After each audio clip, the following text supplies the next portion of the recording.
first, because we've been here for a couple of weeks with a road trip in between, but we know how much nicer it is. Give ourselves a chance.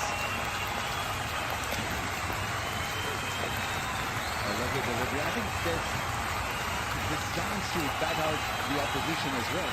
So if you get 350, I mean, look at the brighter side and look at the mindset here of the Sri Lankans. Get a 350 or 300 plus and see how Pakistan tackles that. It'd be difficult to track down a 300 plus score, even though these are good batting conditions. If you pitch the ball in the right area, there's something in this pitch for you to get excited about. And it's a dry pitch. We had a game on this square even yesterday. So it should slow down and be slightly different, I would think. And bring the spinners into it. 298 for 5.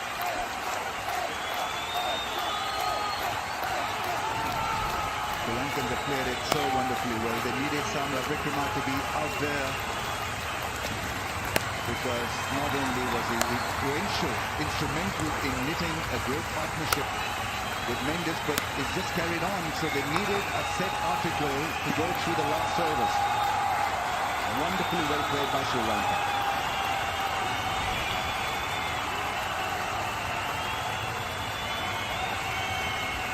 Yeah, 87 or 74. We haven't felt it because that's how well he's played. Of course, for long periods in the shadow of Kusal Mendes. But Samara Wickrama plays it late.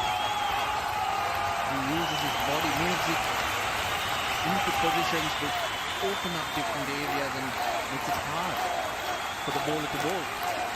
Doesn't really take risks. That's what's important.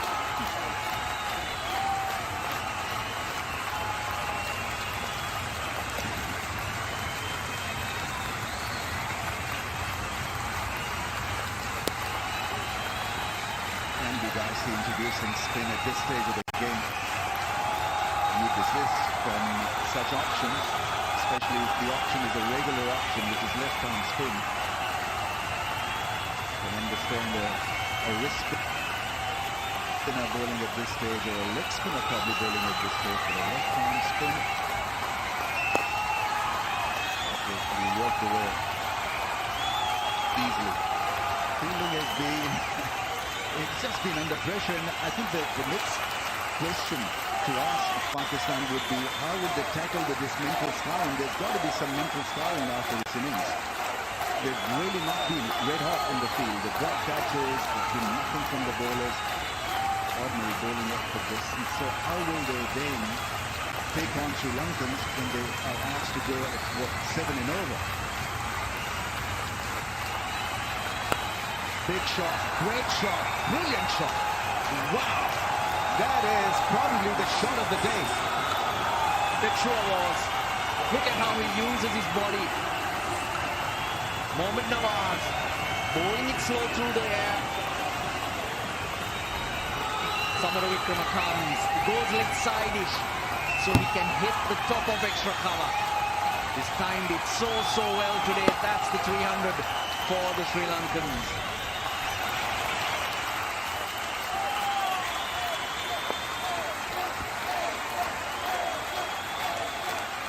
You're so right. This is such a good shot, and the crucial part of this when you're using your feet to spin is that first step, getting across in line with the ball, and then the second step.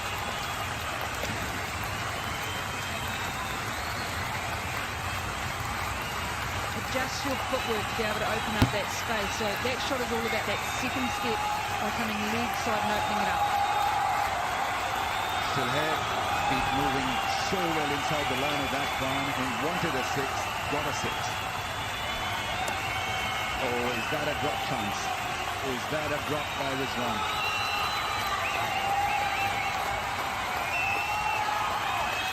Not too sure about that one. The reactions just don't indicate that there was a nick on that. So close to the stumps. That's what it was.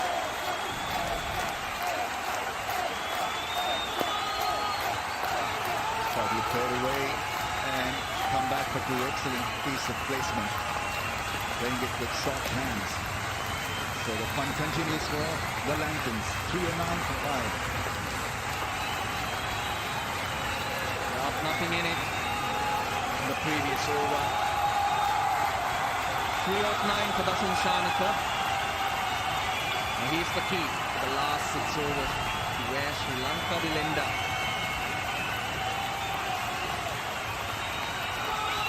What about the fielding? One thing for me is seeing that the ball got hit into the leg side. The fielder that was in cover come up, take the stance, and the two fielders on the boundary didn't move. When the attitude's right, in the field and you're moving in the field, you know you're in the game, and when you're behind the game, those little bits and pieces sort of fall away a wee bit. 6 overs to go. You've just got to try and restrict as many as you can here, Pakistan. Well, easily done, but Shahin Afridi gets around that one. Samara Wickrama, 1 hit away from his maiden ODI 100. This is his highest score in ODI cricket. Look at that. A back leg towards the leg side to get the elevation, to get the direction he wants to hit it. 68-meter hit. I think when he hit the 6 all the time, I think he would have surprised himself how well he hit it because of his position. He's just trying to hit it into space, I feel.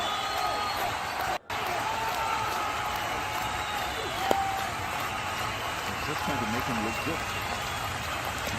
Just like Rahul the other day. There's something about that inside-out drive over cover for 6. It requires so many things to work in your favor. You know, the way you pick the ball, then the feet movement, and it's a sideways feet movement, and then getting yourself into good balance, and then going through the shot. Probably the hardest area to hit. So much easier to just come and go leg side. Slow ball, hit hard as cushion, and the running has been outstanding. The preying on this lackluster fielding effort, you've got to call it that, because when things are not going your way, you fall quick, and that is the feeling that we're getting here. The optics aren't great. Promise they would have been surprised somewhat with the way Sri Lanka has come out in that. To where Sri Lanka were in their mindset coming into this game. It's been a fantastic turnaround so far. I think Pakistan have got more surprised about how hard they've been hit. That's why the body language indicates that. That will be hard to pick themselves up from. Bowlers just look like they're struggling. All of them are down on the average paces as well, so you need to ponder. They're going to need to rely on the experience. 97, what a innings.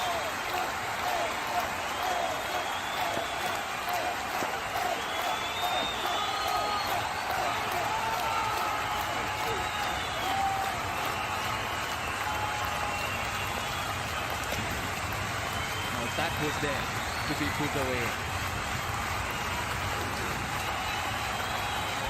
Look at the scoreboard and see how many runs you're on to go, oh, 3 runs away, and you could think in the back of your mind. I mean, I was the first one to be given out in cricket history obstructing the field in an ODI, and I was on 98, I think. Desperate to get 2, so I was looking at the scoreboard definitely. Nicely played for a run. Just against England, way back. 315 for 5. Obstructing the field, what did you do? So I had the ball square leg, and I already asked my partner that, look, we will lose this, and like getting 350 in those days, England got about 270, 280, Karachi it was, and I said, we've got to run. He said, fine, boss, no problem. He's playing his first ODI, by the way, so he was a little nervous. Wow. So next one, I ran the first Now one. that is some and then he serious. played the second, and so Again, your fans भी ना. Uff, his speed का तो scene ही कुछ और है. Hi, my fan. Ready हो जा. Selfie या ऑटोग्राफ? क्या स्पीड होगी? 145, 150? अरे 250 Mbps PTCL फ्लैश फाइबर है ये। So you're a night. Did you get the run to get to 90? ये तो हारिस और नसीम से भी ज्यादा I फास्ट think it है। was 99 obstructing the field out. With PTCL flash fiber, हो जाओ तैयार to experience the world of lightning fast speed of up to 250 Mbps. इतनी consistent speed आज तक नहीं देखी bro. This is not a Call 1218 now and bring PTCL flash fiber home, the fastest internet in town.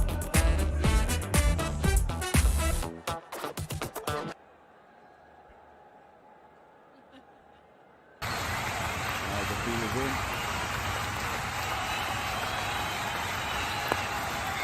Puts it away into the gap. And a single.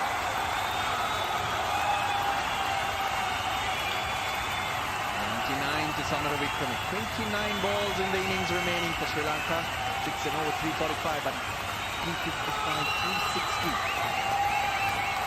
But they really would like to be confident they get out of these innings will help them in their effort in the field. Hold the deep on the leg side. Just as Shanaka uses those long levers, that's when he tends to hit them.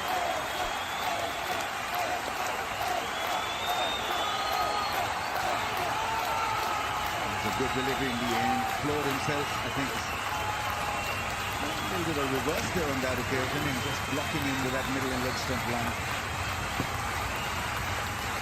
Looking at who the bowlers have got 4 overs to go after this. The bloke that's on 99 and the Sun's got 1 over after this. Nawa's 1 over and Harris Ralph 1 over. So they're going to need to get an over out of Afridi, Shadab or Iftikhar as well. So more pain for Pakistan to think about who they're going to bowl.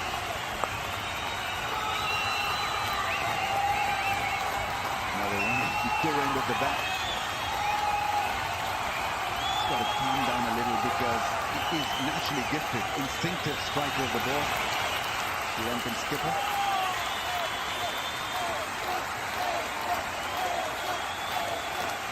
14 balls for 7 runs. Pakistan will have to start smartly. They've got Abdullah Shafiq opening the innings. And it's going to be a massive ask. Coming into the game and being asked to chase down probably a 350 plus at this stage. Whereas as if they're going to get 350. Mohammad Rizwan has been the key in the middle order. At 4, he's been probably the best batter this year. The numbers are staggering. Shankar can be good. Left arm angle.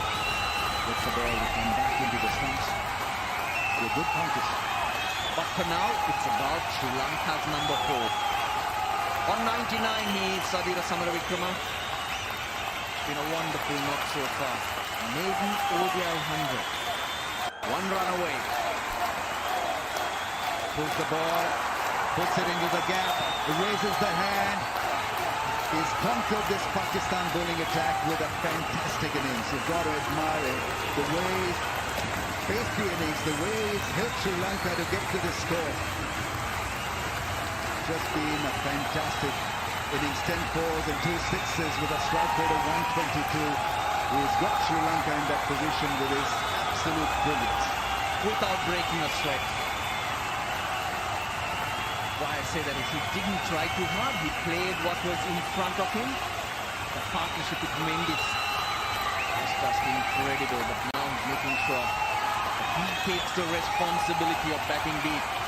Last ball of the 46. Shanika gets a wide delivery. Hassan Ali will have to re-ball that.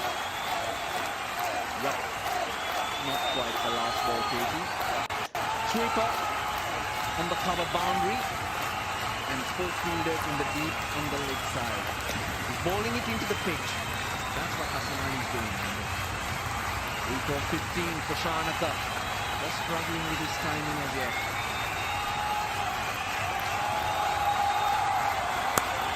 Last ball hit hard. South City with a return, a little lazy return back to Hassan Ali. 46 overs have been bowled, 321 for Khan. Just a slight knock on.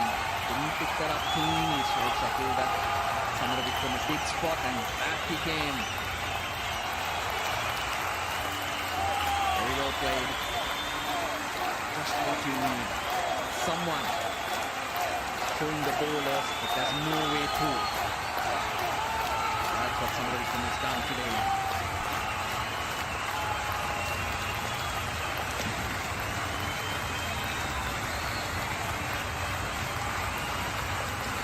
A little bit of a drinks break. It has been a hot afternoon. But you are clearly deserving some water. Just been a flawless innings. He's played all shots, the drive, the cut shots, the bad balls were put away. It's just great batting, improvisation, finding the gaps, and just remaining in the present moment and wanting to play a great knock at this stage. And this was probably the best shot of the innings. Inside out drive, over cover for six. I saw at the end there, he tapped his bat. He said the bat does the talking. It certainly has tonight.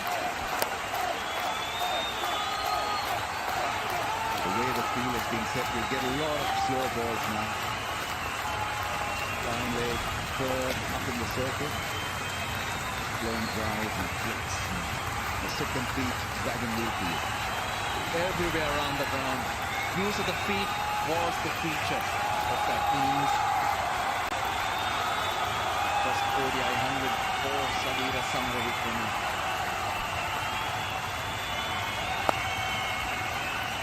Under the gap from the fielder. Now there's an extra run conceded by Pakistan. It's a needless throw of the non-strikers now. Little things that are going to hurt Pakistan in the end. That was a challenge for the fielding that needs to come in and prevent that extra run. And it's that time of the game where a little bit of presence of mind needs to hold that ball. Alright, you can have the single rather than sneak many more through. Just a short fine leg in the fielder. This is on the leg side. It should be taken, is it? Yes, a good running catch. Babar Azam does it himself. It's a good catch. The ball probably dipping on him, and in the end, he timed it perfectly. Anything to put a smile on the faces of Pakistan, even though it's a late wicket, but they'll take it. Tough night for Shaheen Afridi, but he picked up the wicket when it mounted. Just to roll the fingers over. A good catch, nice and low from Babar Azam. Wickets have been extremely slow, the run rate in these last few overs. Change of bat didn't work for Shanaka. To go for 12, 324 for 6.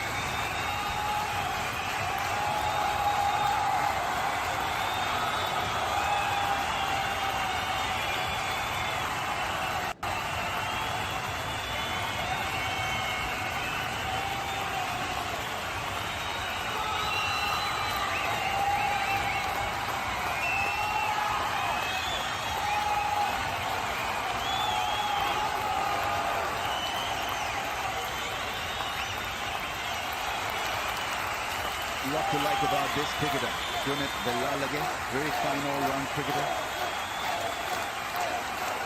Left-arm spinner and can bat well.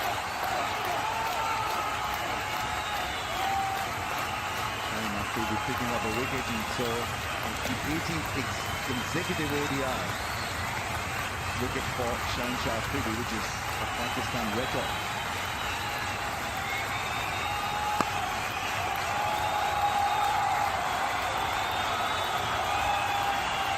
Keeps it out. Shaheen Afridi thought it was pad first. Now Belalage, he wouldn't have needed that because he got a first ball back against South Africa. It was taken to 81 in the over when he bowled. It was a game to forget. Throw ball into the pitch. Chanaka still pretty scratchy, unable to get away from Babar Azam.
probably the last over.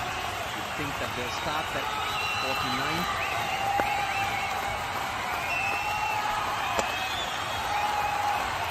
Direct hit, we know that direct hit can be serious at times. But no damage. To director, we have a 5 review for It's a review. at the bowler end, side on the pitches.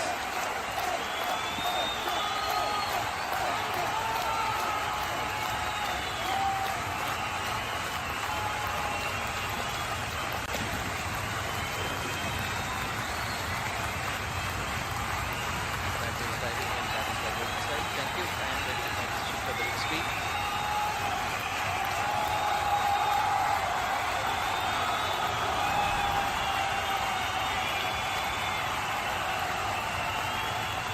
And the bat was grounded and it's a not out.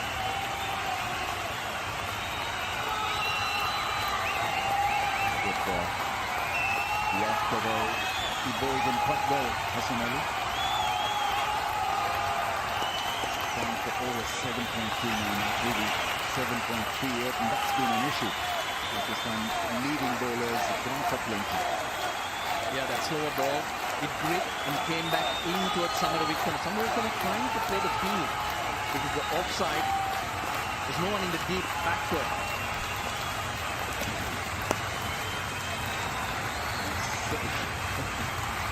I'm sure we're going to see a lot of cutters from Sri Lankan faces because they're getting an idea here that hitting the ball through the line of a slow ball or an off-cutter can be a bit difficult.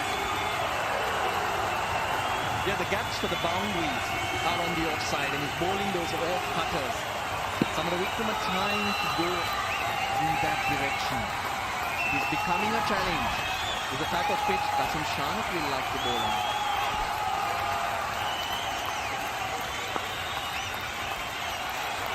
I think as a batter here, irrespective of the field sets, you sort of back yourself to be able to hit through the gaps. While these four fielders out in the lead side to Samara Wickrama, he's in such good touch, he can actually hit between the fielders, and sometimes you think, I've got to play a miracle ball with the ball that drops and spins in and holds, I've got to hit that over the offside. Whereas he's good enough and he's been in long enough, he can actually just access that leg side. He's got the power.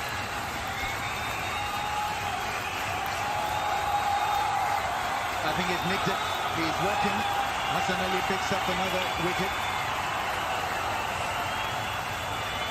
Sabir has played a great innings. He really has been wonderful to watch. And always is special getting your first time at a World Cup contest. Yeah, he's batted brilliantly. But the fourth wicket for Hassan Ali. And the persistence of bowling to your plan, bowling to your field pays off. Samara Wickrama searching for that offside boundary. Tries something different, gets a little bit of glove through. That's a tremendous knock. His first ODI 100, Samara Wickrama. He goes for 108. Sri Lanka 335 for 7.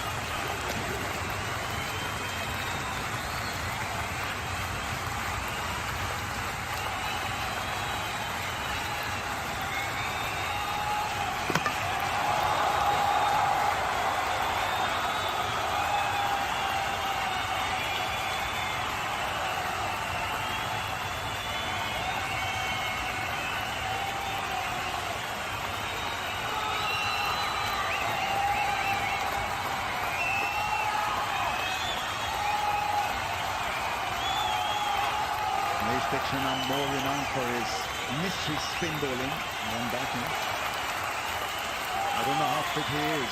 Russell, 50%, more than 50%? Oh, well more than 50%. 2 overs remaining.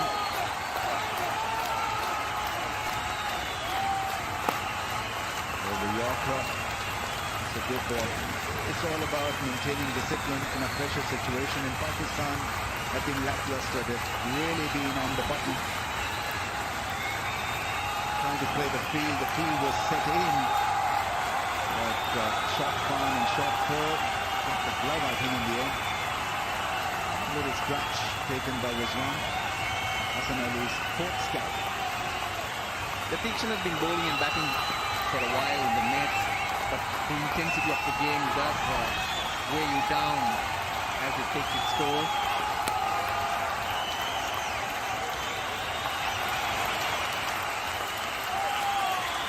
throw had to be better than that to challenge the runners for the second run. Shine Afridi clearly is not happy. He's disgruntled. He's a little frustrated out there. The body language is not great.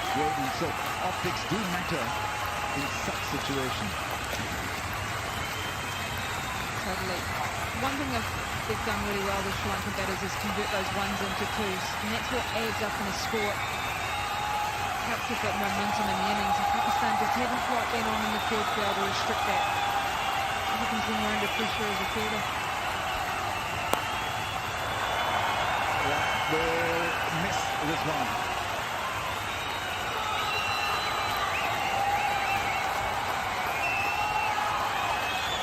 And the batters only run one, just as you said, they've been running really well. Searching for that boundary, it's just not coming. That's, again, credit to Pakistan.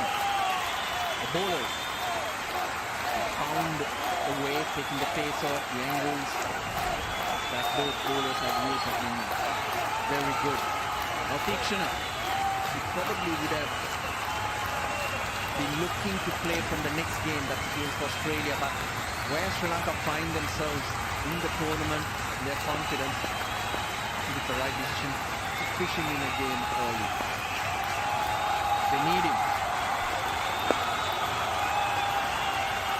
Strong appeal from Shine Afridi. Not get the nod from the umpire, and not going to get support from Babar Azam as well.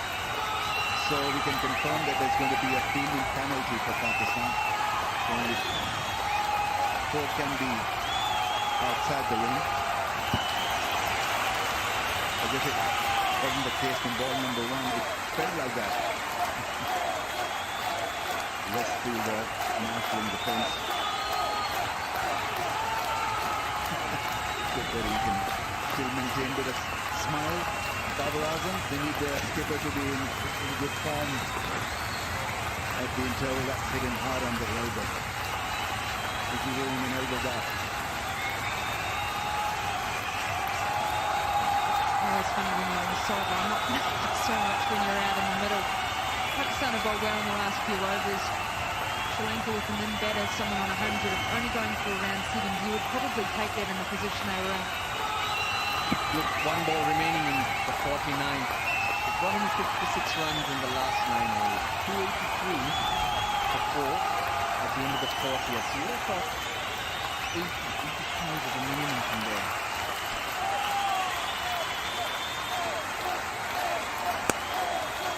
Goes for the big shot, finds the gap, finds the fence. That is such a lovely shot from Velal again. In the slot from Shine Afridi, and pays the price for it. 343 for 7. We've been treated today with some glorious shots through the covers. Rolled the fingers again over the top of that. Oh, wow, right out of the middle. Salami, it's not too bad, is it? Well, finally played the cricketing shot. He's been trying all those beautiful pokes to this side, at the offside, the leg side. Finally decides to hit one through the line and get himself forward.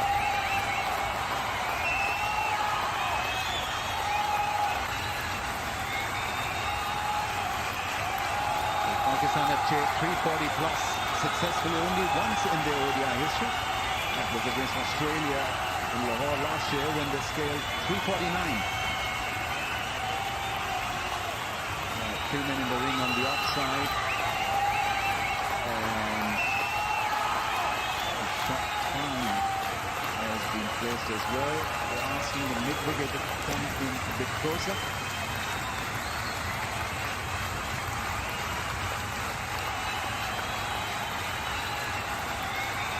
Shot curved in as well.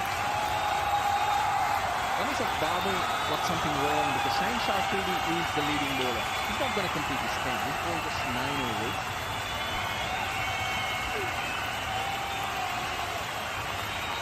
He's had a poor day for Shine Afridi. So I really don't mind that a lot.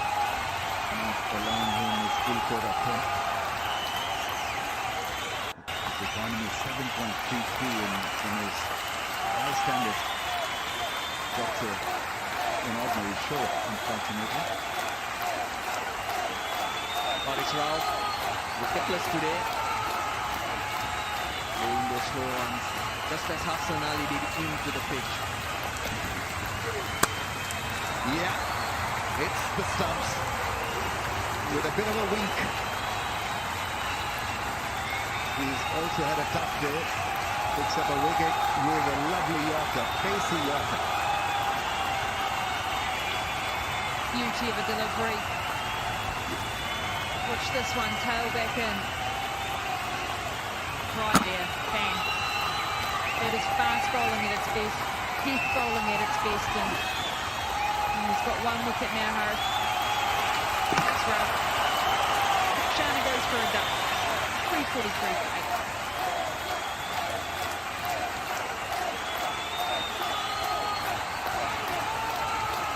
Yeah, that's a good strike. A move Lipton, albeit a bit late in the day, but such a ball can still give you hope that there is potential in this bowling lineup. It's been a flat day, flat wicket. Things can turn for the better with the bat for Pakistan. Matisha Patiran, the new batter, he's got 5 fielders in the circle. Another Yorker, full of length, and bowling suddenly becomes easier against tail enders, doesn't it? Now the last 3-4 overs from the end, Haris Rao bowling Hassan Ali approach, and now Haris Rao to pack the leg side field on the boundary line. Just a field in the offside, everyone in the circle, but they're bowling wide of the crease towards the body. Lankan batters are all trying to go offside and just not being able to make contact. Maybe just hitting the gaps, pick up those ones and twos, and still get yourself more runs than what they're doing at the moment.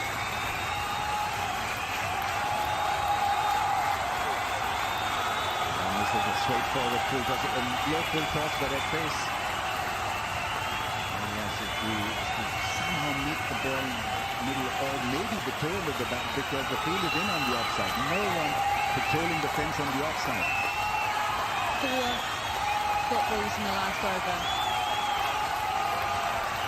Surely can't be amazing, especially after the rate you're going at. Wicket maiden rush.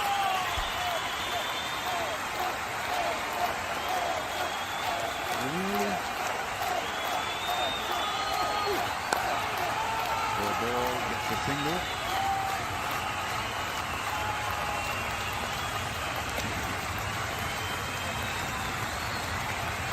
Shows his class at the death, doesn't it? Haris Rao can hit the Yorker on demand, which in the modern game is bowlers aren't bowling as much just because of the invention shots that players have. But I want to get a 6 here as much as they can to push up to that 350 mark. Been a great effort by Sri Lanka with the bat, and Pakistan will have to really bat out of their skills to win this one. It's not going to be simple to get 350.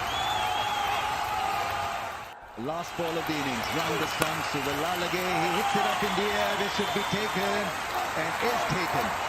Abdullah Shafiq with neat piece of fielding, and certainly it has happened for Haris Rao. Couple of wickets in the last over, and Sri Lanka limited under 350, but this score is set.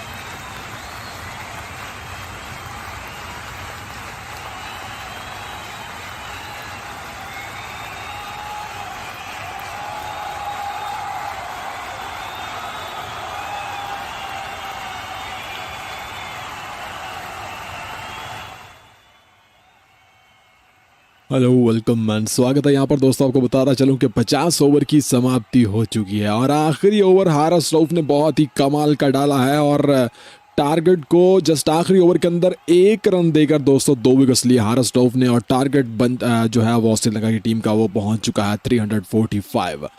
एक समय के लिए ऐसा लग रहा था कि श्रीलंका की टीम जो है दोस्तों आज बहुत बड़ा टारगेट देगी पाकिस्तान के सामने, लेकिन आखिरी 10 ओवर्स में पाकिस्तान के गेंदबाजों ने बढ़िया कंट्रोल संभाला और श्रीलंका की टीम को दोस्तों पाकिस्तान के गेंदबाजों ने बढ़िया अंदाज में रोका और इवन आखिरी जो ओवर डाला हारिस रऊफ ने वो बहुत ही कमाल का ओवर डाला। आखिरी ओवर के अंदर हारिस रऊफ ने जस्ट एक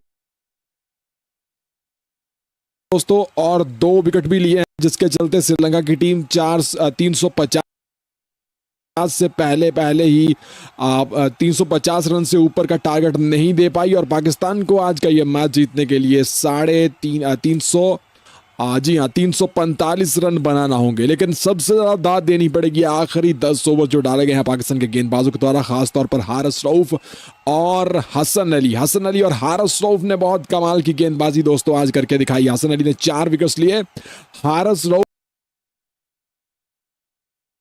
ने भी आखिरी ओवर के अंदर, जी हां, हारिस रऊफ भी आखिरी ओवर के अंदर 2 विकेट लेने में कामयाब हुए और पाकिस्तान की टीम को यहां पर श्रीलंका की टीम ने दोस्तों जो टारगेट दिया वो दिया है 345 रन का।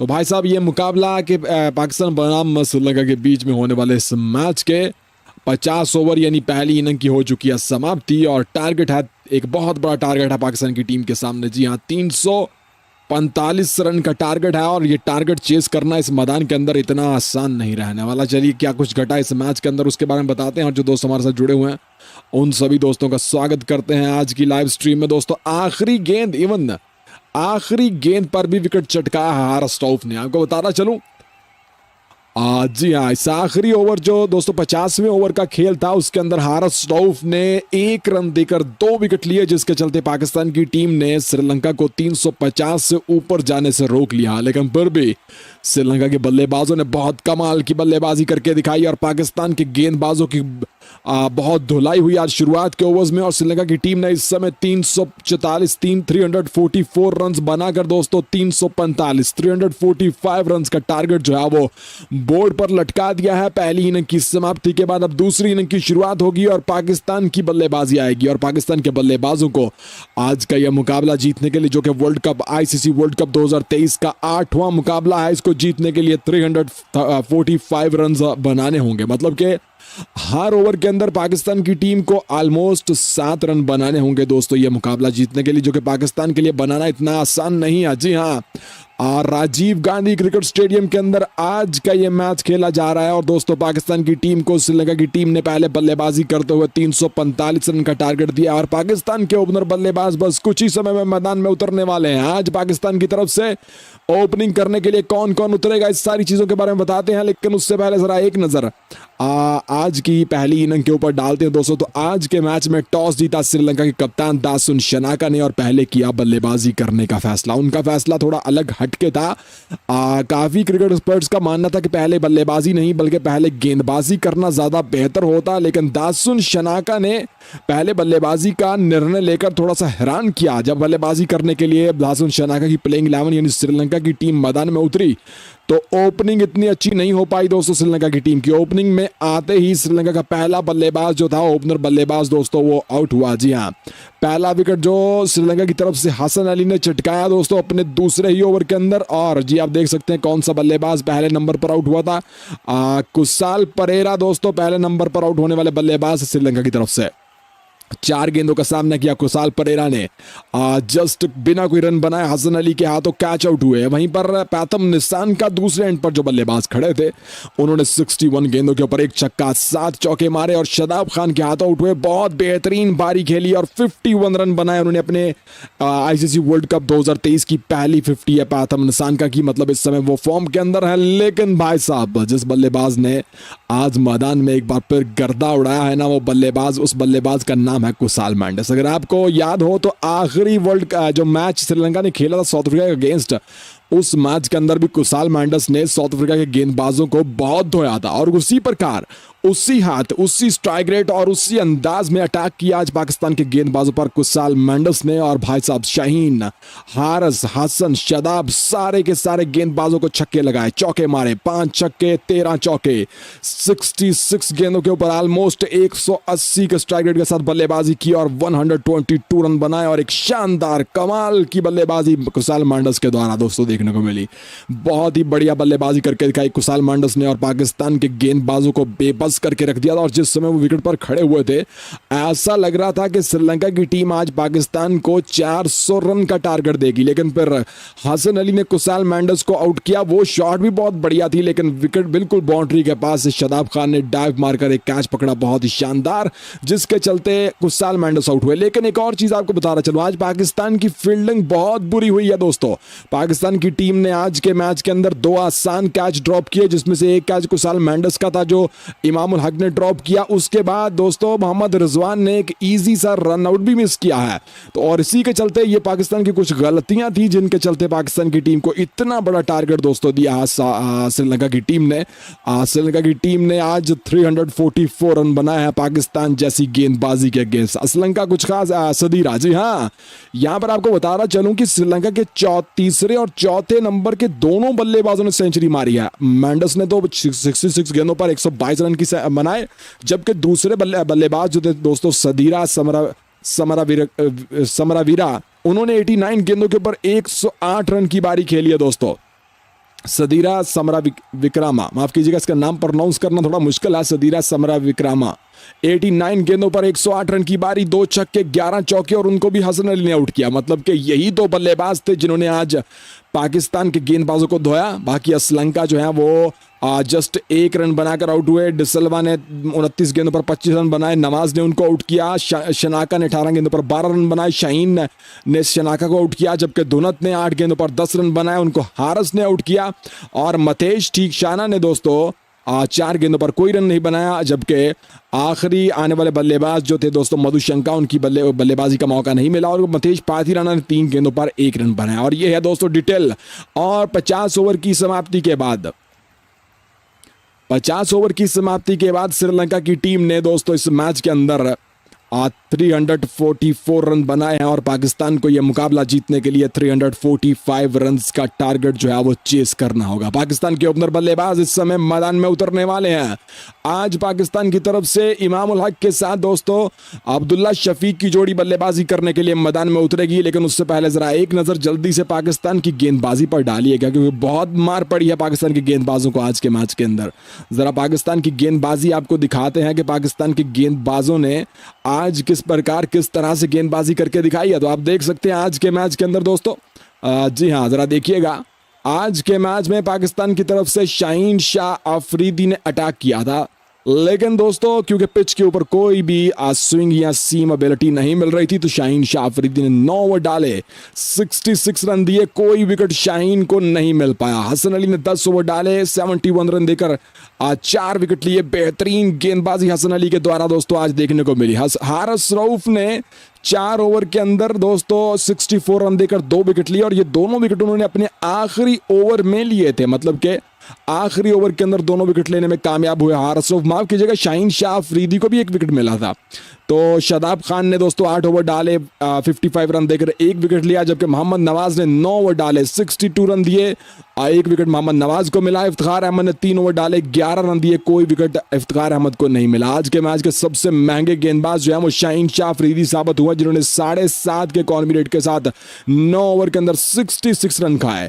लेकिन सबसे कामयाब गेंदबाज हसन अली हैं दोस्तों, जिन्होंने 10 ओवर के अंदर 71 रन खाए और सिर्फ 71 रन खाया और 4 विकेट लिए दोस्तों। पाकिस्तान की टीम के खिलाफ श्रीलंका के बल्लेबाजों ने आज के मैच में दोस्तों 344 रन बनाए हैं, और पाकिस्तान को यह मुकाबला जीतने के लिए 345 रन का टारगेट चेस करना होगा। बांग्लादेश के बल्लेबाजों ने बहुत कमाल की बल्लेबाजी करके दिखाई, खासतौर पर शुरुआत में आने वाले ओपनर बल्लेबाजों में से परेरा जो थे वो 0 पर आउट हुए, लेकिन 3 बल्लेबाजों ने बेहतरीन बारी खेली। आतम निसानका ने 51 रन बनाए, कुसाल मेंडिस ने 66 गेंदों पर 122 रन की बारी खेली, 5 छक्के 13 चौके मारे, जबकि सदीरा ने 89 गेंदों के ऊपर 108 रन की बारी खेली, 2 छक्के और 11 चौके मारे, और 345 रन का टारगेट बोर्ड पर दोस्तों लटका दिया। और पाकिस्तान को यह मैच जीतने के लिए 345 रन बनाना होंगे।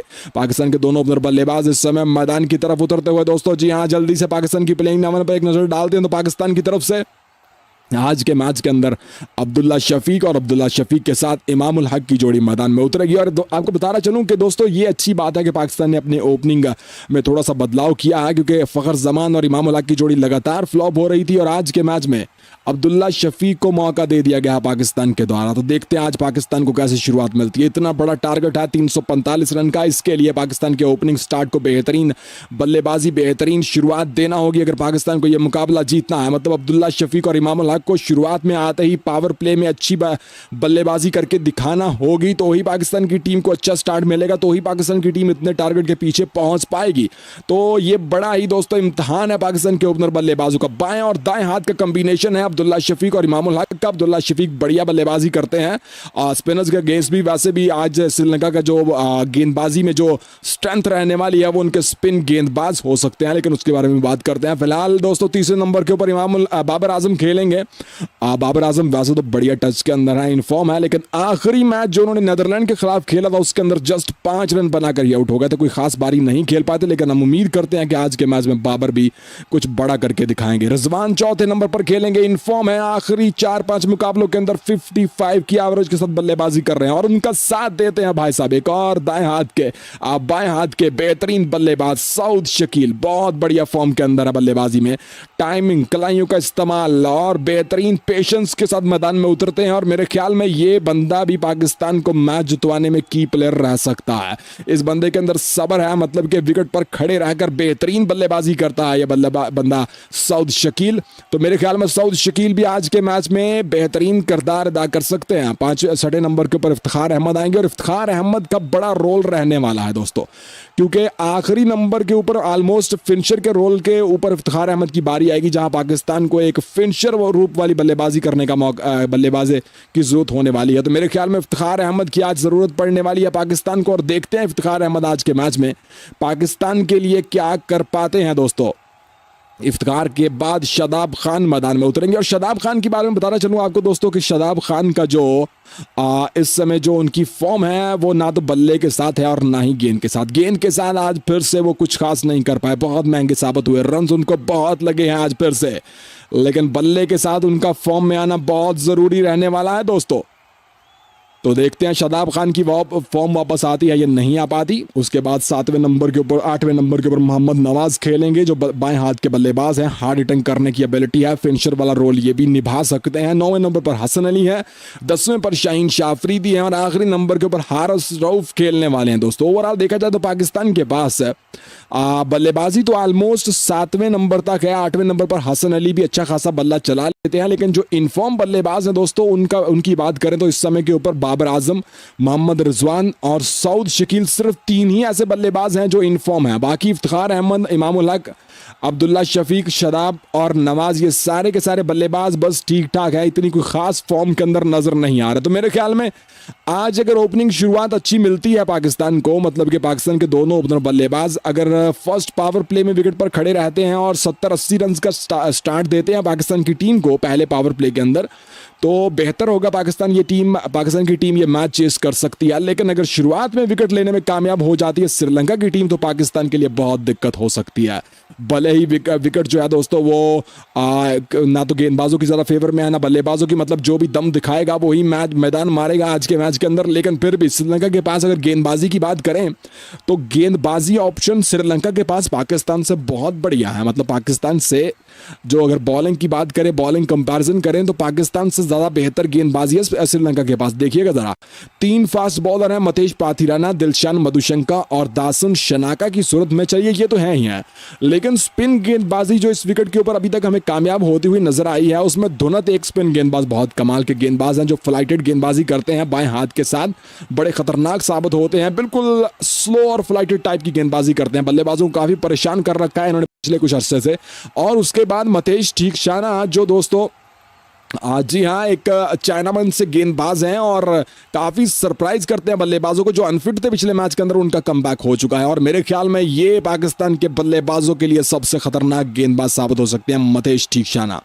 और साथ में डिसल्वा भी गेंदबाजी कर लेते हैं और श्रीलंका भी गेंदबाजी कर लेते हैं। मतलब स्पिन गेंदबाजी में 4 ऑप्शन है श्रीलंका के पास और फास्ट गेंदबाजी के 3 ऑप्शन है। और अगर देखा जाए तो दासुन शनाका गेंदबाजी को यूटिलाइज, गेंदबाजों को इस्तेमाल करने में बहुत बेहतरीन है। मतलब कि काफ़ी दोस्तों जानते हैं वो गेंदबाजों को कि किस प्रकार गेंदबाजी को हैंडल करना है, बॉलर्स को हैंडल करना है, तो मेरे ख्याल में बहुत बढ़िया गेंदबाजी है। अगर पाकिस्तान को शुरुआत अच्छी मिलती है पाकिस्तान के ओपनर बल्लेबाजों के द्वारा, तो पाकिस्तान की टीम एक बेहतरीन स्टार्ट दे सकती है। पाकिस्तान के ओपनर बेहतरीन स्टार्ट दे सकते हैं। वैसे भी 345 रन का टारगेट, वो भी 81 विकेट के ऊपर, देखना होगा।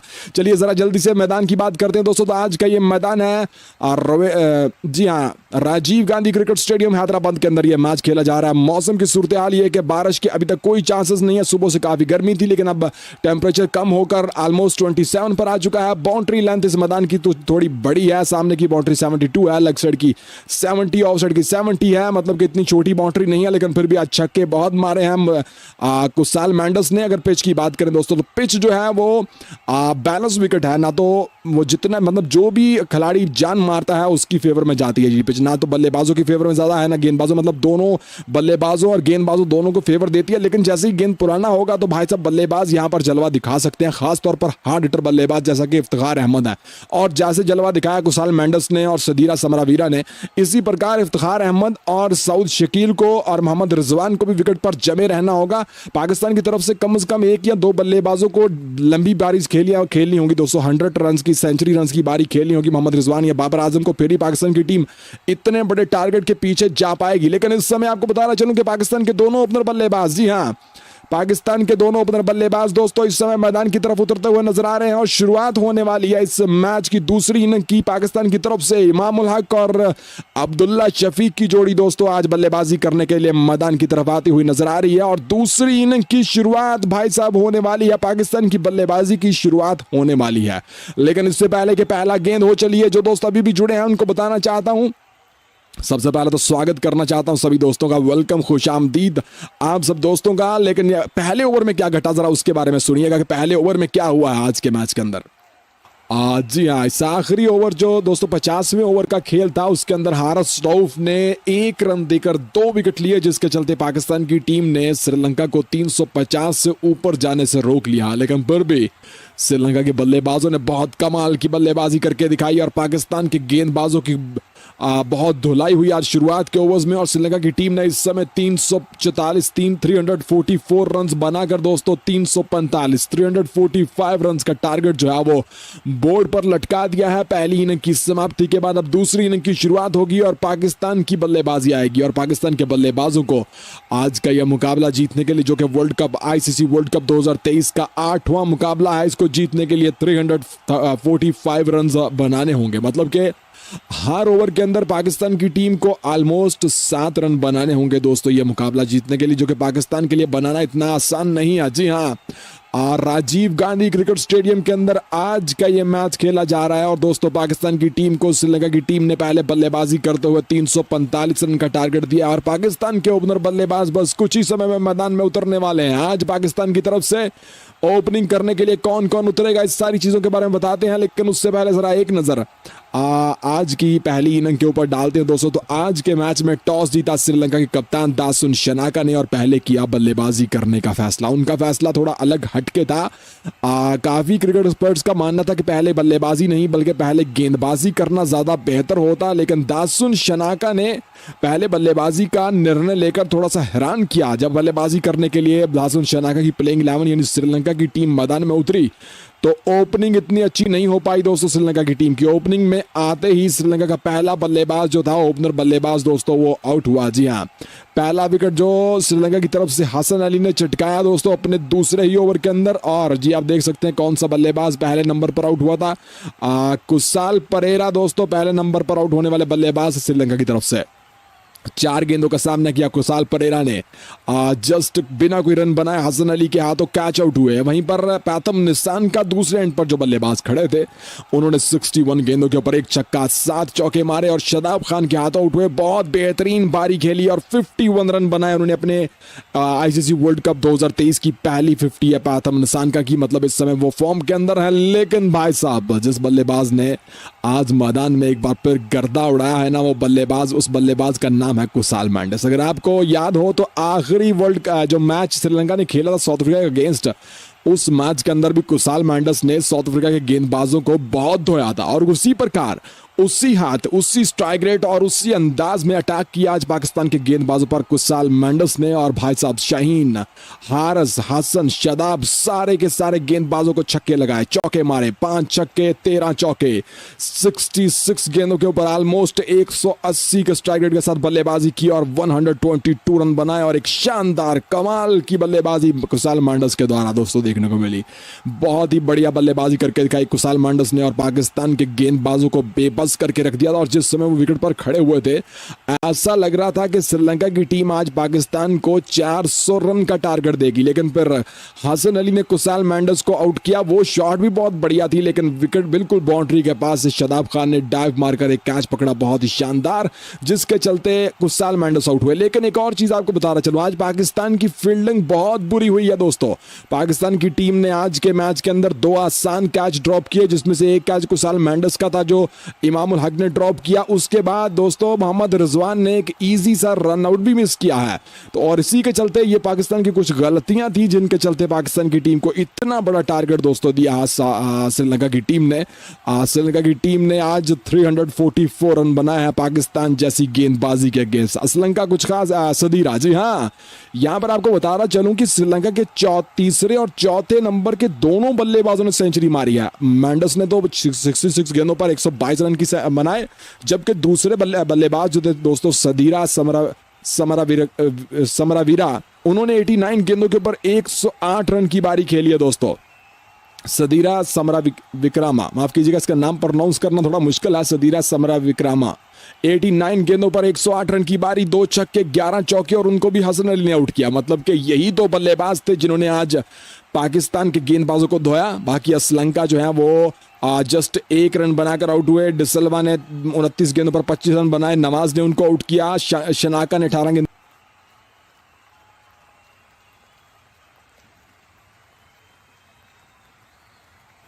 50 ओवर की समाप्ति के बाद श्रीलंका की टीम ने दोस्तों इस मैच के अंदर 344 रन बनाए हैं और पाकिस्तान को यह मुकाबला जीतने के लिए 345 रन्स का टारगेट जो है वो चेस करना होगा। पाकिस्तान के ओपनर बल्लेबाज इस समय मैदान में उतरने वाले हैं। आज पाकिस्तान की तरफ से इमामुल हक के साथ दोस्तों अब्दुल्ला शफीक की जोड़ी बल्लेबाजी करने के लिए मैदान में उतरेगी, लेकिन उससे पहले जरा एक नजर जल्दी से पाकिस्तान की गेंदबाजी पर डालिएगा, क्योंकि बहुत मार पड़ी है पाकिस्तान के गेंदबाजों को आज के मैच के अंदर।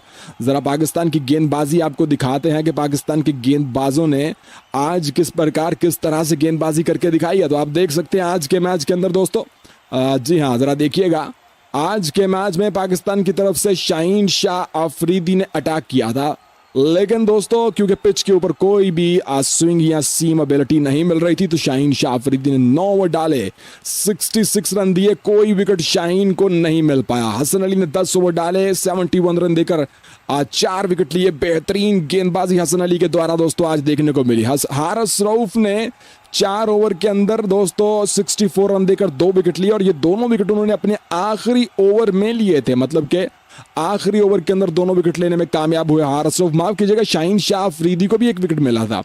तो शदाब खान ने दोस्तों 8 ओवर डाले, 55 रन देकर 1 विकेट लिया, जबकि मोहम्मद नवाज ने 9 ओवर डाले, 62 रन दिए, 1 विकेट मोहम्मद नवाज को मिला। इफ्तिखार अहमद ने 3 ओवर डाले, 11 रन दिए, कोई विकेट इफ्तिखार अहमद को नहीं मिला। आज के मैच के सबसे महंगे गेंदबाज जो है वो शाहीन शाह अफरीदी साबित हुआ, जिन्होंने 7.5 के कॉर्नर रेट के साथ 9 ओवर के अंदर 66 रन खाए। लेकिन सबसे कामयाब गेंदबाज हसन अली हैं दोस्तों, जिन्होंने 10 ओवर के अंदर 71 रन खाए और सिर्फ 71 रन खाया और 4 विकेट लिए दोस्तों। पाकिस्तान की टीम के खिलाफ श्रीलंका के बल्लेबाजों ने आज के मैच में दोस्तों 344 रन बनाए हैं और पाकिस्तान को यह मुकाबला जीतने के लिए 345 रन्स का टारगेट चेस करना होगा। बांग्लादेश के बल्लेबाजों ने बहुत कमाल की बल्लेबाजी करके दिखाई, खासतौर पर शुरुआत में आने वाले ओपनर बल्लेबाजों में से परेरा जो थे वो 0 पर आउट हुए, लेकिन 3 बल्लेबाजों ने बेहतरीन बारी खेली। आतम निशानका ने 51 रन बनाए, कुसाल मेंडिस ने 66 गेंदों पर 122 रन की बारी खेली, 5 छक्के 13 चौके मारे, जबकि सदीरा ने 89 गेंदों के ऊपर 108 रन की बारी खेली, 2 छक्के और 11 चौके मारे और 345 रन्स का टारगेट बोर्ड पर दोस्तों लटका दिया है और पाकिस्तान को यह मैच जीतने के लिए 345 रन बनाना होंगे।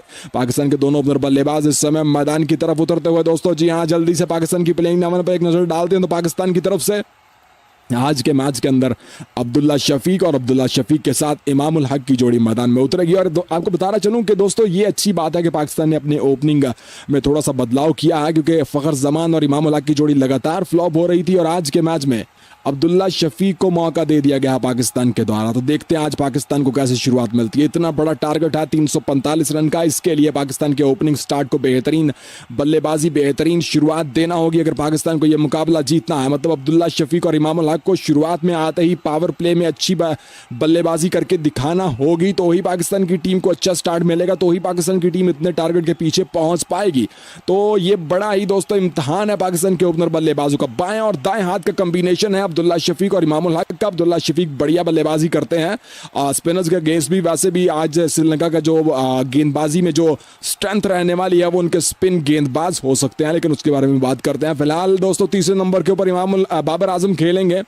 बाबर आजम वैसे तो बढ़िया टच के अंदर है, इनफॉर्म है, लेकिन आखिरी मैच जो उन्होंने नीदरलैंड के खिलाफ खेला था उसके अंदर जस्ट 5 रन बनाकर आउट हो गए थे, कोई खास बारी नहीं खेल पाते। लेकिन हम उम्मीद करते हैं कि आज के मैच में बाबर भी कुछ बड़ा करके दिखाएंगे। रिजवान चौथे नंबर पर खेलेंगे, इनफॉर्म है, आखिरी 4-5 मुकाबलों के अंदर 55 की एवरेज के साथ बल्लेबाजी कर रहे हैं और उनका साथ देते हैं भाई साहब एक और बाएं हाथ के बेहतरीन बल्लेबाज सऊद शकील। बहुत बढ़िया फॉर्म के अंदर है बल्लेबाजी में, टाइमिंग, कलाइयों का इस्तेमाल और बेहतरीन पेशेंस के साथ मैदान में उतरते हैं। और मेरे ख्याल में ये बंदा भी पाकिस्तान को मैच जितवाने में की प्लेयर रह सकता है।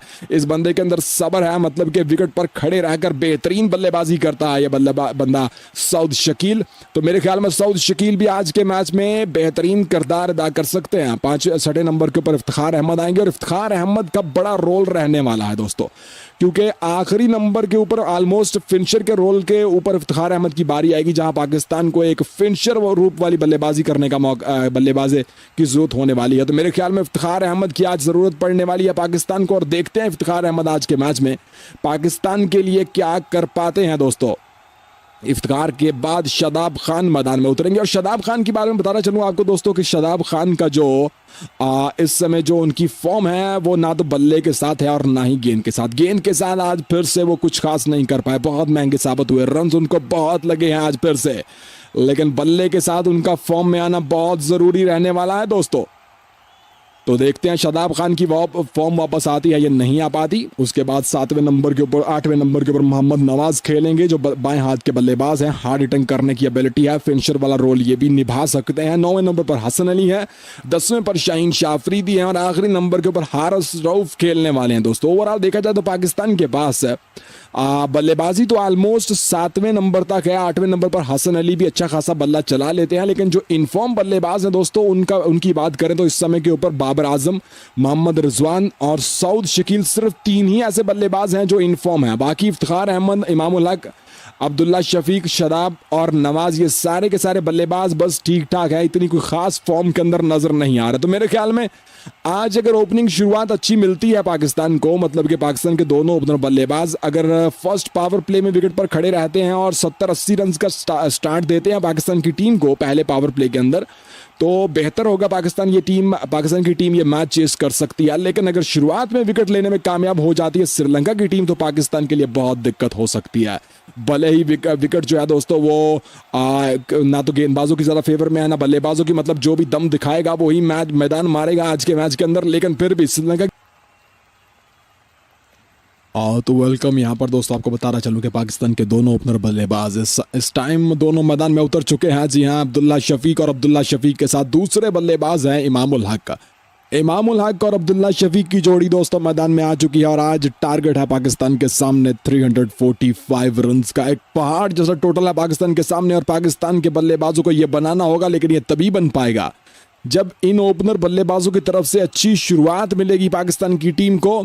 तो सामना करने के लिए देखना होगा कि अब इमाम जो है दोस्तों वो सामना करने की तैयारी करते हैं या फिर अब्दुल्ला शफीक को सामने बल्लेबाजी करने का मौका देते हैं। गेंदबाजी करने के लिए दिलशान मधुशंका बाएं हाथ के बहुत बेहतरीन गेंदबाज है दोस्तों, ये श्रीलंका के जो एशिया कप में अनफिट थे और अब फिट होकर वापस आ चुके हैं और साउथ अफ्रीका के खिलाफ इन्होंने अच्छी गेंदबाजी करके दिखाई दी। वैसे भी आज श्रीलंका के पास मतेश ठीक शाना की सूरत में एक और बेहतरीन स्पिन गेंदबाज भी मौजूद है। तो यहाँ पर शुरुआत होती हुई दोस्तों इस इनिंग की, दूसरी इनिंग की, और पाकिस्तान के सामने है टारगेट एक पहाड़ जैसा 345 रन्स का। क्या पाकिस्तान की टीम 345 रन्स का टारगेट आज चेस कर पाएगी श्रीलंका के अगेंस्ट? बस कुछ ही समय पता चल जाएगा। और सामना करने के लिए इस समय दोस्तों जो बल्लेबाज बैटिंग पर सामने खड़े हैं वो हैं दोस्तों दाएं हाथ के बल्लेबाज पाकिस्तान के अब्दुल्ला शफीक सामना करेंगे, जबकि इमामुल हक दूसरे एंड पर खड़े हुए हैं। इमामुल हक जो है दोस्तों वो स्ट्राइक पर नहीं है।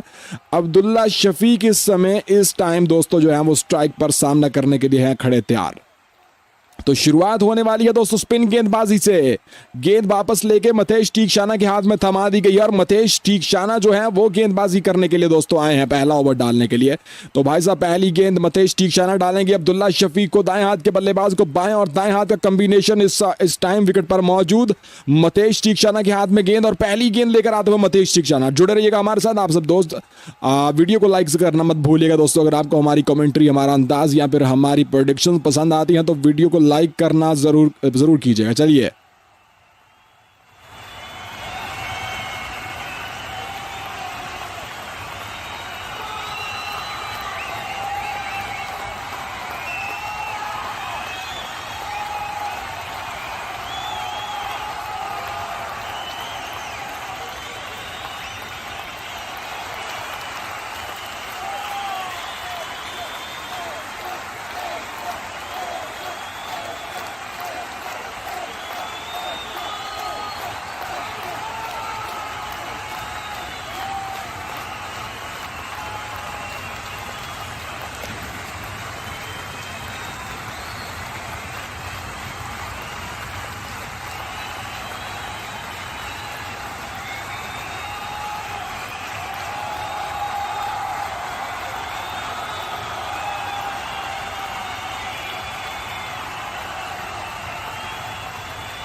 before, is not fit with likes of PAK, those cutters.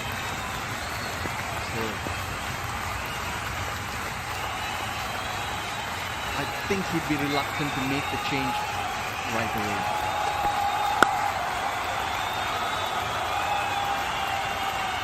I think thinking out of the box and taking a brave call, maybe, just for a couple of overs. See what happens. Sideways movement. And Imam Ulaq has found it tough getting organized around that off-stump line against that outswinger. Patirana? Still not Lasith Malinga with that control. That's the problem they have. He will get there. He's improving each time he plays. That is a shot of high class. Margin squeeze for a pacer here. The moment you overpitch or underpitch it, you're done. You go for runs, and this was such a stylish drive from Imam Ulaq. Minimum of effort, just showing the full face of the blade and getting it past that mid-on fielder. Quick to watch. Slightly fuller, looking for swing. It wasn't there. Right into Imam Ulaq's arc. And the moment you play a shot like that, it tells you as a batsman that your balance is fine, that your movements are fine. You've got to be in perfect position to execute an on-driver like what Imam did there.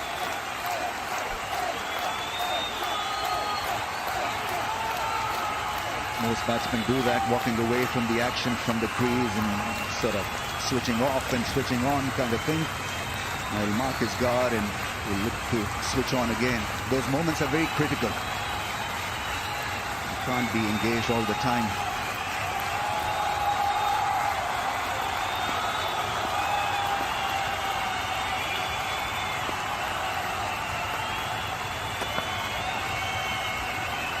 A little bit wider and Imam leaves it alone. 10 without loss. That's kind of the perfect length. To keep the batter quiet, you are getting a bit of movement from there. But the fact is, at the back of his mind, the bowler is thinking wickets. And seeing the batter leave it alone is making him push it forward. But that would mean runs. That's the problem here.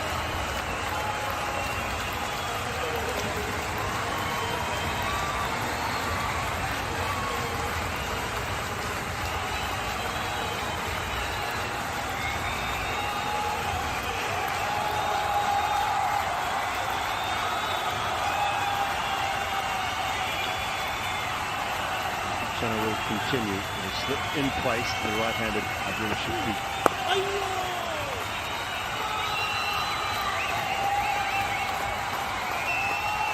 Fifth ODI, Abdullah Shafiq. The Param ball, the one that later on I'm sure will grip a little more. Sort of came back a little with the arm and then it went the other way. Oh, beats him all ends up. This is such a good delivery.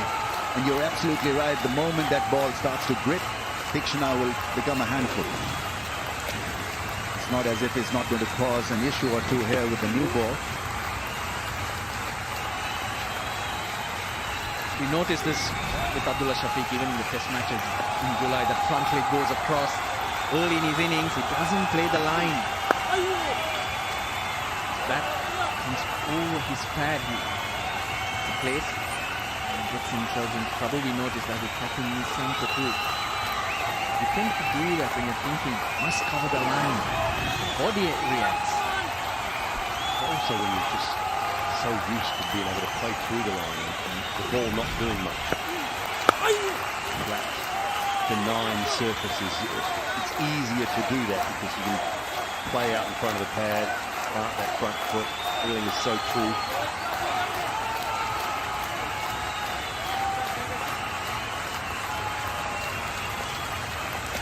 He's got to show Imam that he can turn the ball. Because right now he's playing the angle, playing to the ball that comes into him from Tikshana. Just a hint of spin and then the game will change.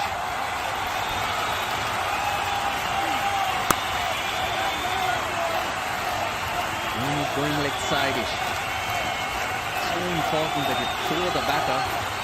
If you can get the ball to go either way very early in your spell. Then he shows respect. Look at that front leg. The bat is to come over rather than right through the line. Field for this ball. Long off has come inside the circle and on now back.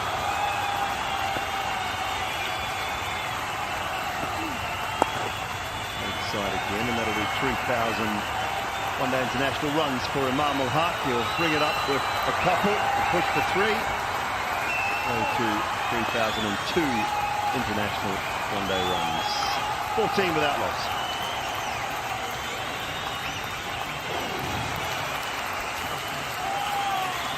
Well, it was a clean stop or not? It was. Keeping it in play. Very good effort. Had to run very, very hard and from long way. Asalam, the fielder.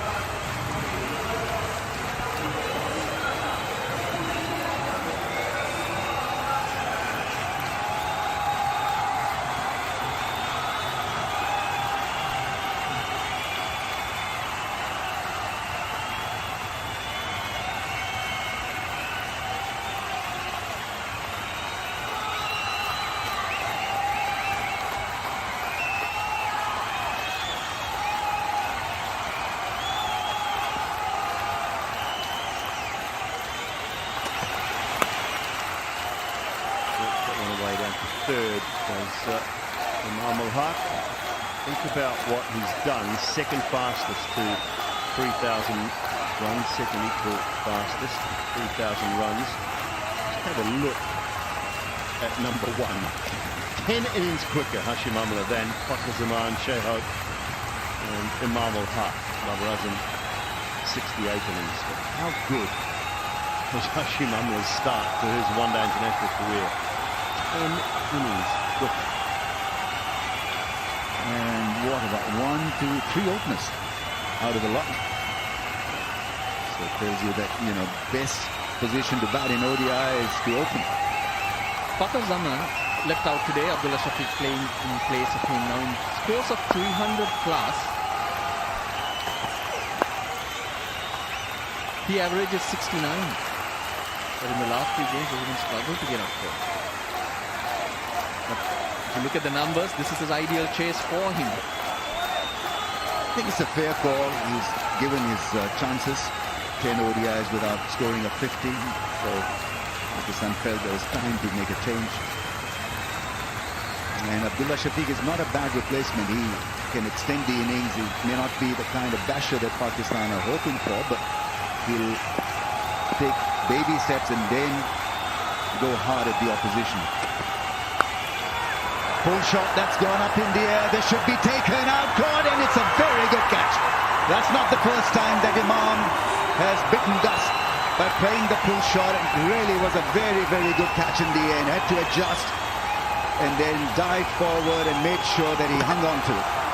Kusal Pereira misjudged it for a moment, but had the presence of mind, kept watching it all the way.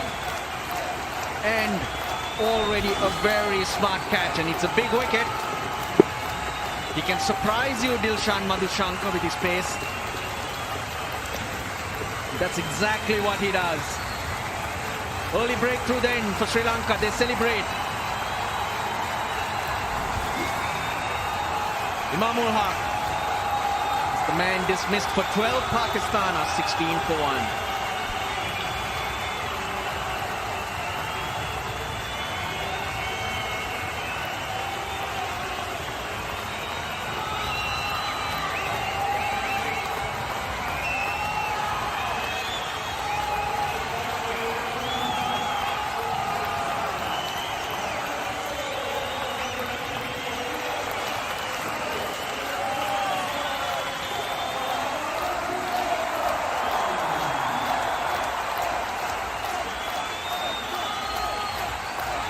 captain of Pakistan, on whose shoulders so much rests.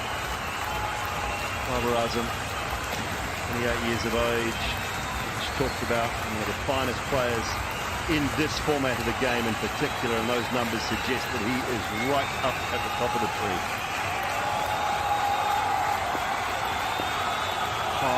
High quality player, and this format in particular is, I think, his best format. He can take his time, line up the opposition, and just about right for this ODI format. Batting at number 3. There we go then. And that is a pretty fine start. A little bit of shape.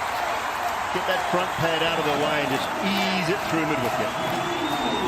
Yeah, it's a lovely play to watch, aesthetically so pleasing, and that's not a bad way to start your knock. Working the angle towards mid-on and mid-wicket, and still held that shape of the bat when he's playing that one through mid-wicket. Right thing from Madhushankar. First ball that he's bowling through Babar Azam, looking for that in-dipper. But he's in great position. We spoke about Abdullah Shafiq's front leg going across. But Babar Azam just down the line, so his bat can come through. Good lead. Well, Imam al-Haq not want to watch his first 2 dismissals of the tournament so far. Paul van Meekeren in the game against the Netherlands, trying to hook this one straight up in the air. A little bit different today, more of a top edge today, but 2 hook shots, both brought about a downfall in these. I mean, I like when he's playing the pull shot, it's fine, but it's just the execution bit. Fetching it from way outside that off stump and trying to hit it just a little too hard. Very good catch. Waited and then dived forward.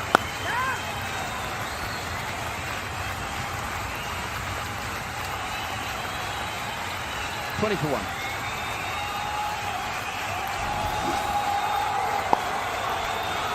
He's trying to control it. When it's in that line, ideal arc is to try and hit that towards mid-wicket. There's plenty of width on offer, but Madhushankar surprises you. The bounce and the pace that he can generate.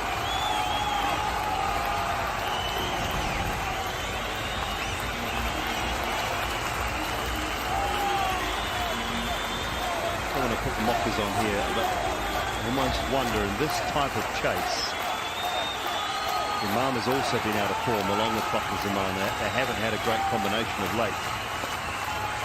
But the size of this chase, just wonder whether it's not a bad thing from Pakistan's point of view. Babar is out there early, inside the power play, a little bit of time to work himself into the innings and then get going. Because he holds the key anyway. Well, Dooley, the jury is still out whether he would want to play spin straight away in his innings. At times he struggles, especially with the off-spinning angle. His average dips quite remarkably. Ackerman did have the better of him in that Netherlands game. But it has to work for Pakistan. If Pakistan are to chase down the score, he has to score 100.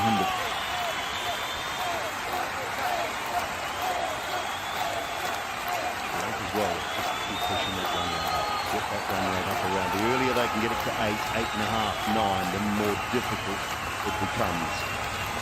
Batted brilliantly. Now over to the bowlers to back the batting side up. This is good, just build those dots. Say, go hard, build the pressure. This is how you build pressure. Not a lot off the pitch. It's a good pitch. Hence, make the batters make their move, make the play, create pace. I think somebody really will have to play an outrageous innings. A 60 off 35, 40 balls, something like that. And Babar Azam wouldn't be that man, but somebody down the order will have to do that. If Pakhar maybe, even South Shakil spin is glorious to watch. Babar Azam will keep doing that, just milk the singles, get into some rhythm and momentum.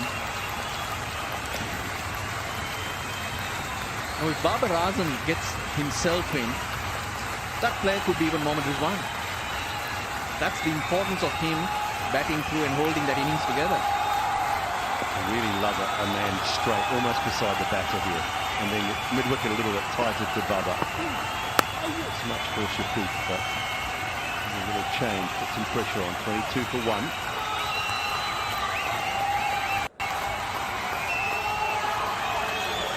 Strategy is to occupy the crease, but it has to have no meaning. The scoring rate has gone down, which would mean tremendous pressure on the middle order. We've been harping on about middle order's inability at times, but it's the top order that's given Pakistan headache. The middle order has been as good as any in world cricket of late.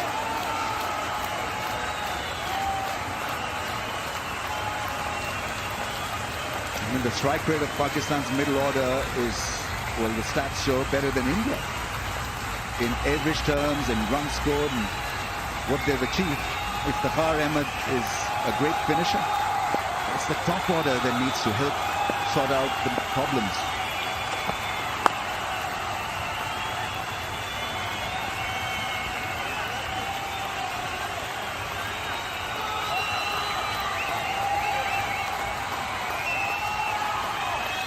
Madhushankar to Babar Azam.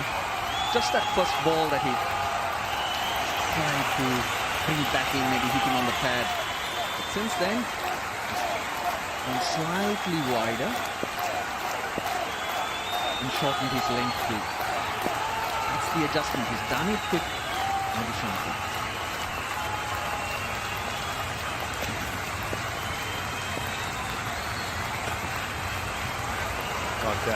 Like that option as well. Let him know it's there. Just feel that he's a good player when the ball is pitched within the stumps. Babar Azam. England won quite easily by 137 runs. 364 for 9 England. And Bangladesh demolished in the end for 227. Well, it might have improved their net run rate a little as well. Up into the positives. They were minus a lot. They're into the positives again now, so they needed that big win after the loss to New Zealand early on. Bounced back well. And it was nicely timed. Again, I don't know whether it's going to make it all the way. Thought it was slightly better than it was at first. Poor running, very poor running. Just the 2 runs. They decided to push for it very, very late. Thought he'd got it away. There you go. He's like me, Russ. He thought it was 4. There was a late reaction, late call, and by that time it was all too late. You just get so used to seeing him time the ball well in that sort of area. It actually wasn't. A square leg, a deep square leg now back on the boundary. Kitchen has come up inside the circle at the fine leg. And it goes straight through that man. I think you're wasting your breath by bowling on the pads of Babar Azam. You're better off really engaging him outside that off stump. Make him drive early on through the offside. But I don't mind Madhushankar trying to do that to Abdullah Shafiq. I mean, mentioned the fact that he gets that front leg across. He hasn't had much of a strike from Madhushankar. And for this man, he's got to try and bowl a little fuller and try and bring it back in.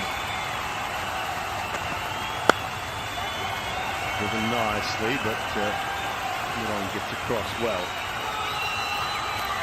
Every time the ball is pitched up, it's easy going for the batters. Maybe they need to stand out of the crease.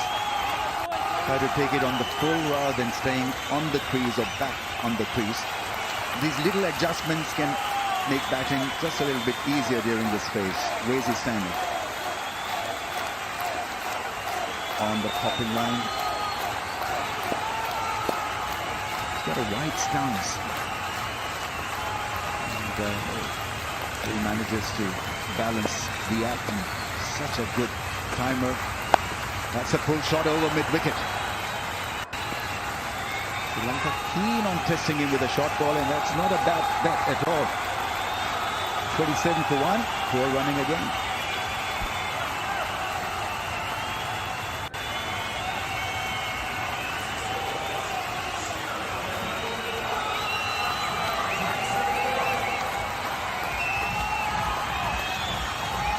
Four overs remaining in the power play. So crucial. Sri Lanka will now be thinking of getting to that 10th without conceding too many runs. The type of bowlers they have, they need a bit of protection in the deep.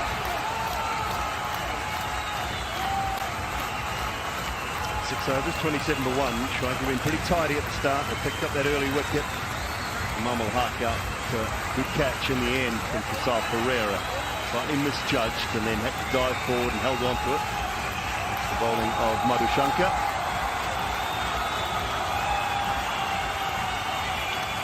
And Darshan Chanakya.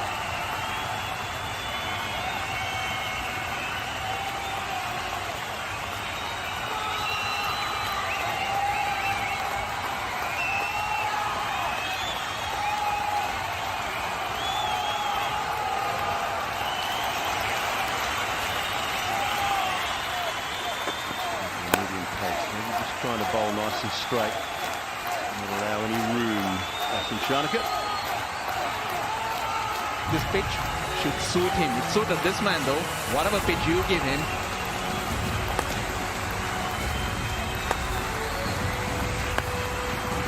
He is in such good form.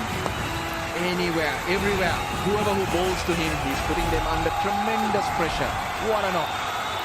That is making your form count. The one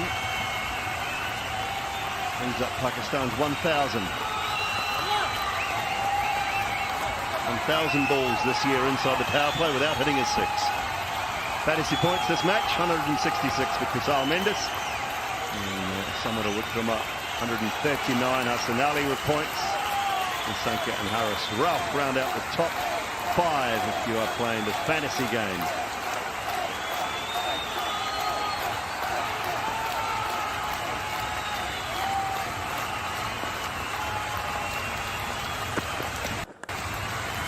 Fine, and away to the boundary for 4. Got to keep it nice and tidy within the stumps. He doesn't have the pace. Sri Lankan skipper Shanaka there, firing that one, or floating that one on the pads and an easy tickle round the corner. Pakistan quite happy to wait. I think what this pair is trying to do is to get a partnership rolling. That's how Pakistan would want to attack Sri Lanka. It's the right approach as well.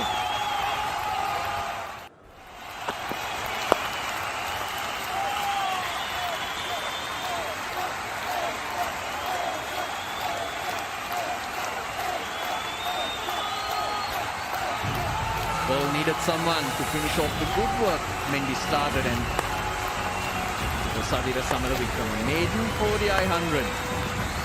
Wonderful use of the feet, down the ground, anywhere you like it, he could hit it. And he scored very, very quickly as well.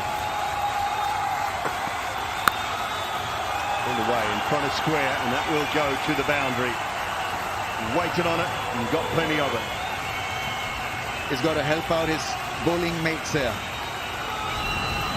Shanaka with a couple of loose deliveries. Half trigger met with full force over mid-wicket. Well, maybe the wicketkeeper needs to help him out at this pace. Come up to the stumps. That'll force the batter to stay in his crease. Is he good enough for us? He keeps Sri Lanka in Test cricket, Sadira Samaravikram. You should be able to handle it. You'd think so, wouldn't you? Got to get up because they're just running at Shanaka at the moment. 36 for 1 after 7.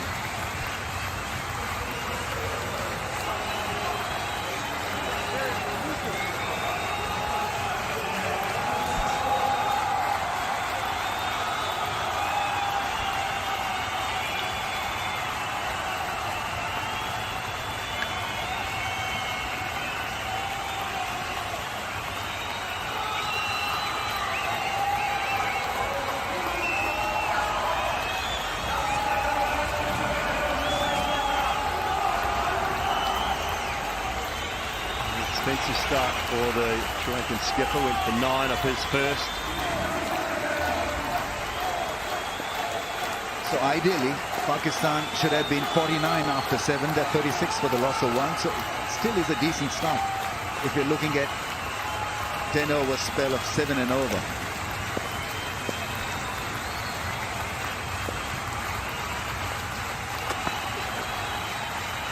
Wide. Careful flirting with those ones, that wide, I think, from a batting point of view. And he goes hard at the ball as well whenever it's pitched on that middle and leg stump line. All it needs is a faint tickle to squeeze you down the leg side.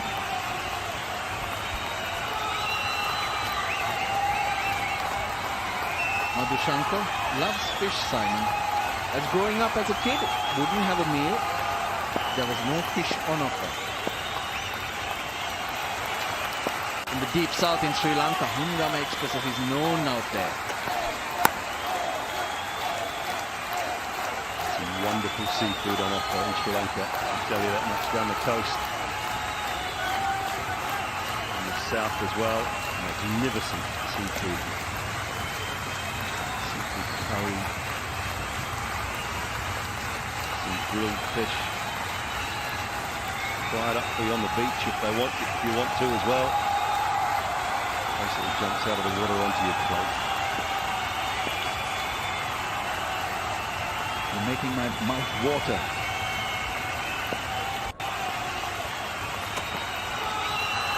And again, there's a little one there. There's a little ticker. We talked about it 2 balls ago. And he's got a touch on that. And that is a massive blow from a Sri Lankan point of view.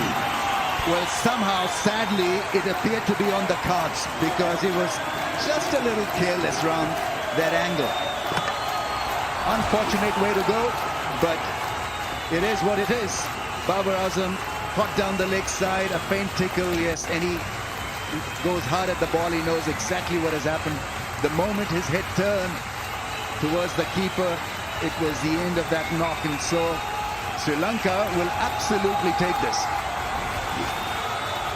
Early exit for Pakistan skipper. 2 down now, Pakistan for 37.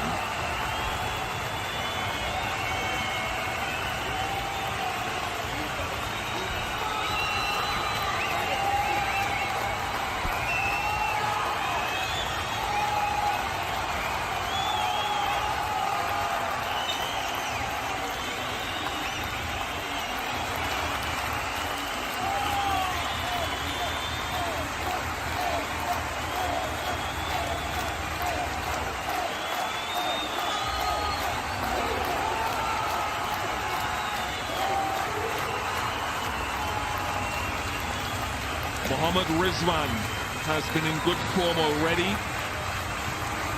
100 in the warm-up game. Runs in the first game.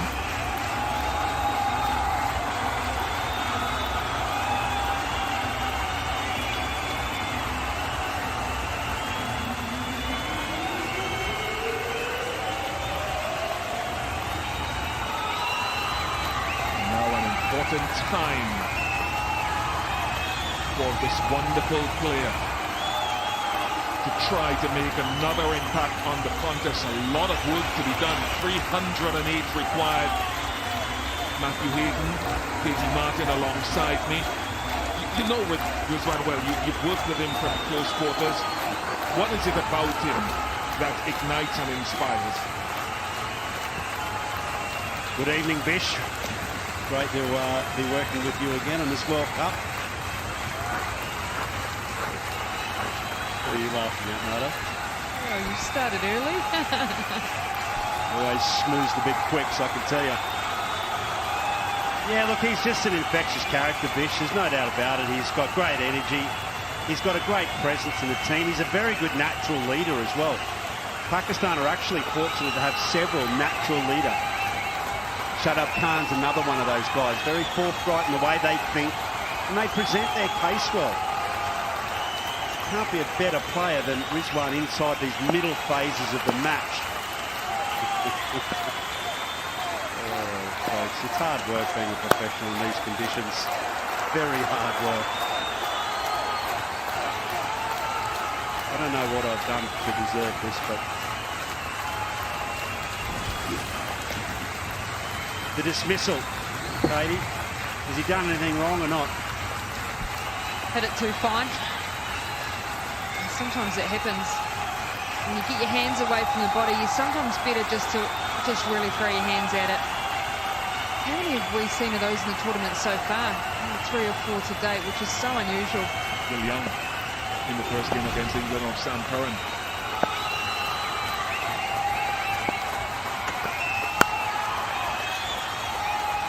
Watching Ravindra with a spinner. I like the fact that Madushanka hits the pitch hard, but when he gets it right, like any other bowler, you can get it wrong, but he has a strong wrist position.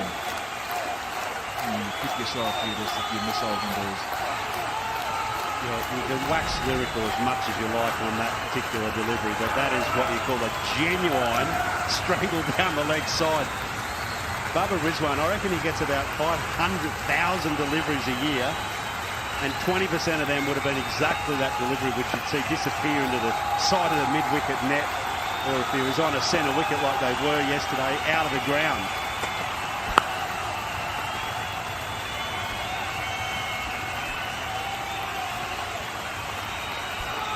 How is it when you're out of form, you tip over, you absolutely completely miss those. But when you're in form and you're actually feeling good, you actually nick them and you stand upright, you're in a better position, you're forward of the ball. Sometimes being out of form might be a better option. Well, if you're out of form, you probably miss that altogether, either on the outside or inside edge of the bat. When you're in form, you want to be at the ball. You want to be making the contact. So, put that down to a little lady luck. This is not with Bubba. Strong bowler.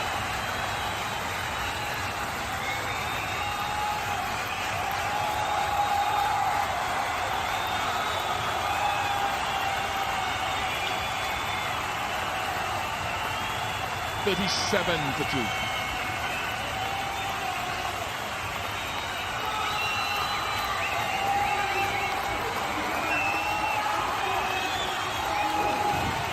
Been targeting the stump height all the time before, and suddenly you pull the length back and you get Rizwan and Abdullah sort of half popping forward. Rizwan on this occasion just defeated by bounce.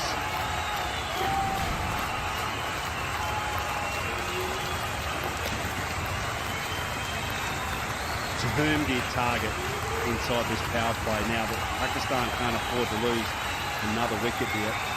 They equally can't afford to get run rates, into the 8s and 9s early up. Amazing how you start getting these dismissals, how it can start beating the edge of the bat. Lanka's got no pace. This is 120 kilometres an hour.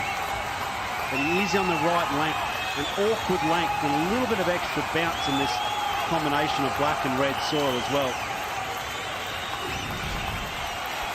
I heard the boys talking about the keeper standing up. I just wonder the fact that there's no slip in place and the ball's moving around, that he feels like he's standing back to be able to get that nick if it does happen.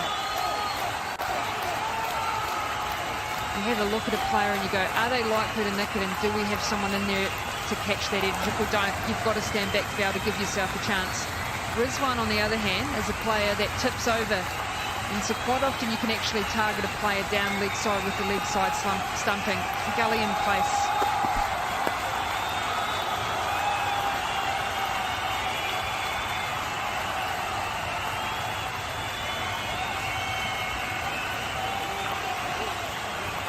I just want to talk a little bit about this field and see what you boys think about it. But we've seen the deep point a lot more in the last couple of years, modern day cricket, in the short third and then the slip in place. And what happens as a batter is you want to go at the ball because you've got that gap. So if the field is there, you don't necessarily throw your hands at it. So having that slip in third in place and have that deep point encourages the batter to actually play away from their body. So while sometimes it may look defensive, it's actually an attacking option. because you want the player to go, I want to hit it out to that fielder. I want to try and hit it hard to get there. And if you're not quite right and you give me edge, you've effectively got the keeper, the gully, and the third in place for that catch. Yeah, you're right. It's something that the Aussie boys, I can't remember the exact name of it, but it's sort of like a slap fielder. You know, they've something that they've put in place over the last couple of years. Just stops players laying back, especially at pace like this, stops players just laying back. And if they also get cute with it, which is the temptation, they want to try and steer it past the second or third slip and past the short third men, then you're actually in the game as well from a catching position. So stops the boundary and provides an opportunity for a wicket. Yeah, right on that train.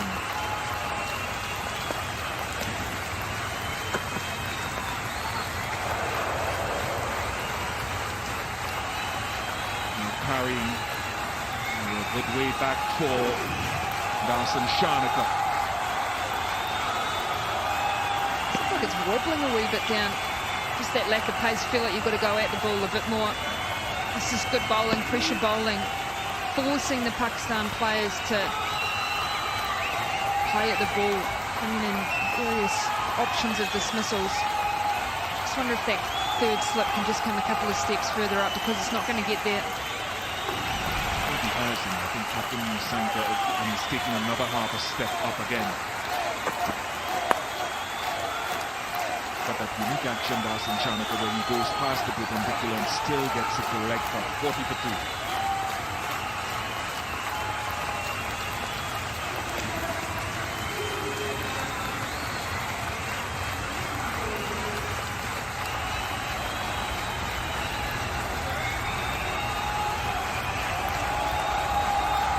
Imagine if that field was in your day, you would have been getting grumpy. You love to lay it through point. You don't want to run singles all day, do you?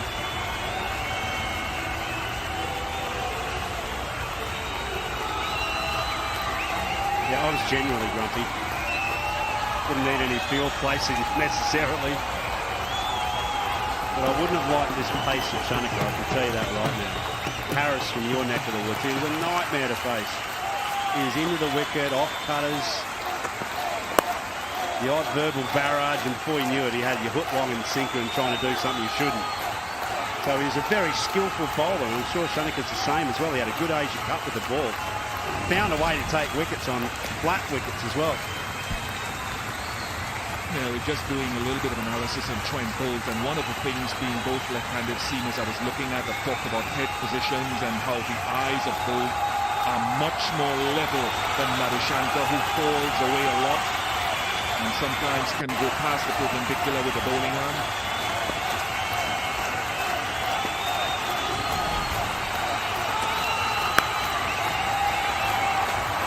It's a very good shot. Latches on to that, just a touch short of a good length.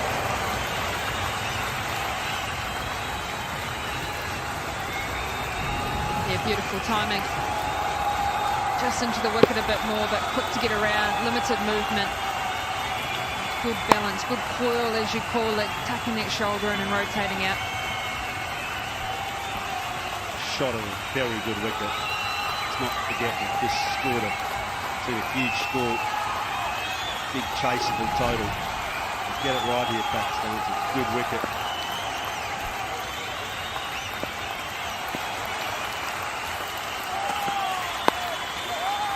Well, just going back to Madushanka, I think he's a good bowler. I think he gets the ball to swing late. Trent Bolt, obviously, and Mitchell Stark, guys of that don't get it to swing late. But because Bolt falls away far less, he bowls from a higher perspective. And because the eyes are level, you get to see, I call that your camera as a bowler, what exactly a good length is. If you try to look at a good length with your head, the eyes vertical rather than horizontal, it's harder. And the wrist position, though, of Madushanka, very good, Katie and Hades, because it's a strong wrist position that even though he falls away, he can still get the ball to swinging late to the right-handed batter. So different. I just wonder about the stress it puts on his spine. Round the wicket now.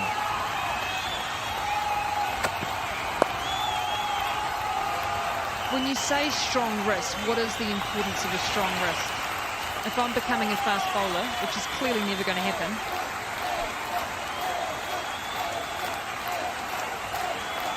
and we'll try to do it left-handed again, and we'll do my best left-handed impression.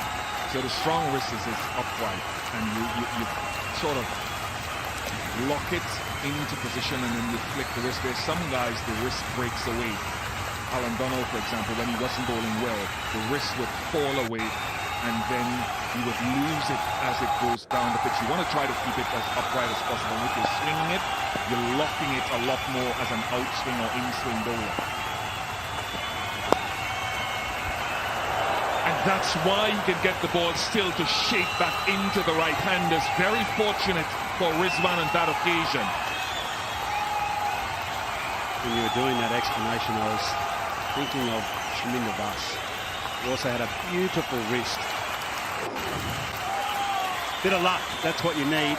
Saw Babar Azam get strangled down the leg side. On this occasion, Rizwan gets away with one. The outstretched arms of Wellalagi just weren't good enough to get up there. He needed one of those little bouncy mats. well, a lot of teams look to target Rizwan in that off-stump line swinging back, and he gets into a really awkward position. You talk about head position falling over as a bowler. Well, Rizwan is definitely that.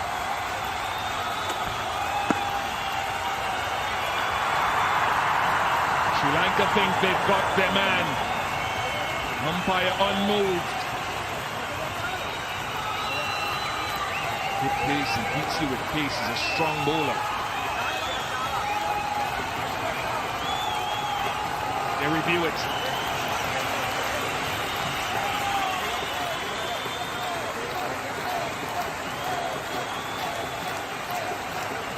TV umpire to director. We have a player review for catch. Original decision is not out. It's a fair delivery. Front on spin piece.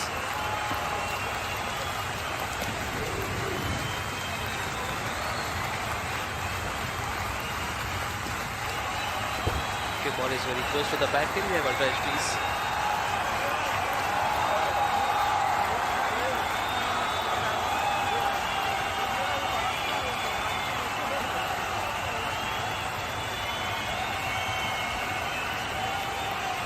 Edge.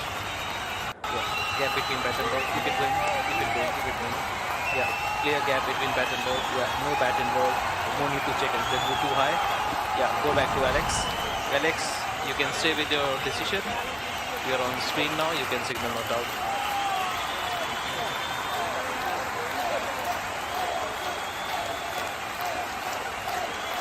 .48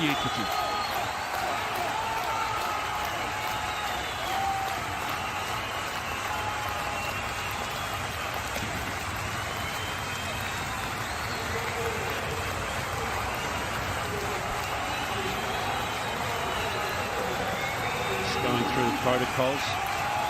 They weren't in when I was playing. What happens there, Katie? They ask a number of questions.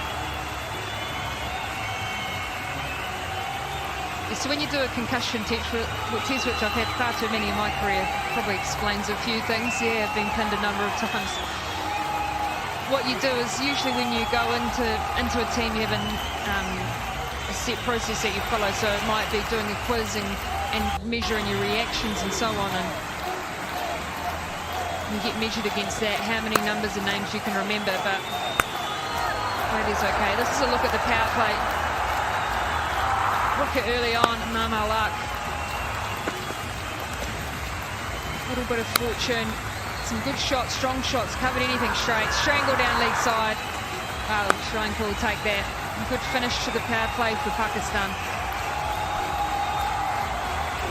Well, this assessment's still going on, so it is something that all physios and all medical teams take very seriously. Concussions are something that should be there. Well, the sorest place I've found that you get hit is actually on your forehead, just because that's sort of where the front of your brain is, whereas sometimes on the side it skids a little bit more, whereas that's when it hits the front of your head, it bangs straight into helmet, straight into your forehead. So that's where there's a few more issues there. Watching the ball closely, and obviously had more courage than me. I don't think I got hit anywhere else other than the back of my head. Sort of just turning your head last minute. And the Shoaib Akhtar got me a beauty in Dubai. Just a ball that didn't get up, and I was pinned at the crease thinking, where do I go from here? And then a quick Hail Mary and some stars to follow. That was all I remember of it. It's about getting into good positions, and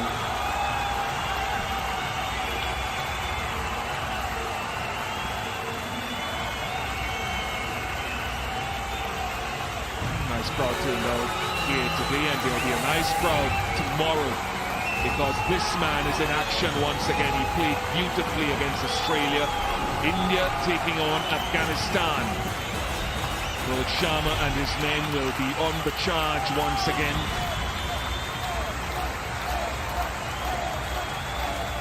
And that is at the Arun Jaitley Stadium in Delhi, where we saw in the first game a high-scoring contest. South Africa and this Sri Lanka piled on over 304 respectively. It's the last game here as well. It's the last World Cup game this tournament here in Hyderabad. I really like the ground staff and the head curator here. They're very amiable, and I'm sure that you both have spoken to them over the years. yeah, I agree. Really friendly, and you ask him anything. I asked the groundsman when I was doing the mid-innings pitch report, which didn't happen, but I was asking him specifically about the soil, and he gave me a great answer. 70% black soil, 30% red soil, unlike the other innings that we saw here, the other game, sorry, and he was saying the composition of that as well. Just those sort of interesting facts that when you're a player, you actually go to a groundsman and say, mate, what are we looking at? And they'll give you a good answer. Really solid. There he is, to the left. There was actually a bit of an incident as well during the innings break. One of the balls hit the white bucket and the paint splattered everywhere on the wicket. We get to see ladies with the little straw, and you know, on our side of the world we're used to a broom and the groundsmen get the rough broom out, but just the hard work that they put in to sweep up. I picked it up yesterday and bent down. It didn't last very long to these old knees, but the power that it had to clean up stuff. I asked if I could take one home to New Zealand. Not that I do much cleaning at home, but I tell you, it could be done in a jiffy. Hello to you all as well. Splendid work from all of you.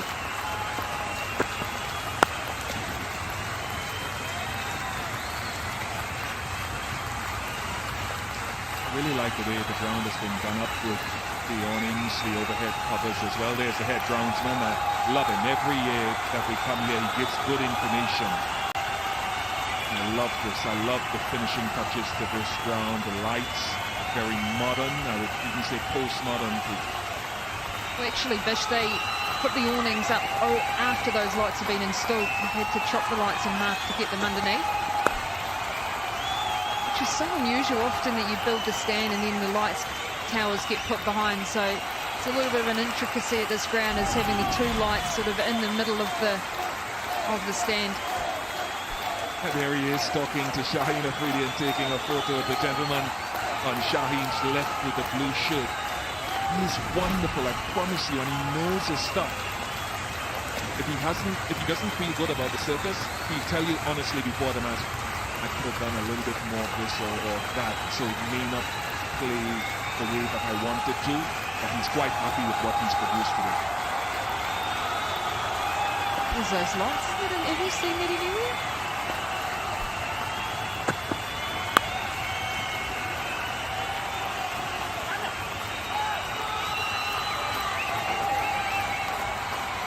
$52 for 2.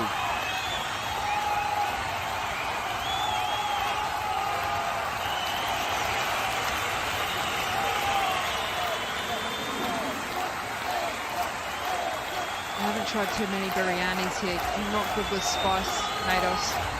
My nose runs at barbecue sauce at Subway, so I've been sticking to the cauliflower and potato curries. That's about my jam. Maybe a little bit of white rice just to help out.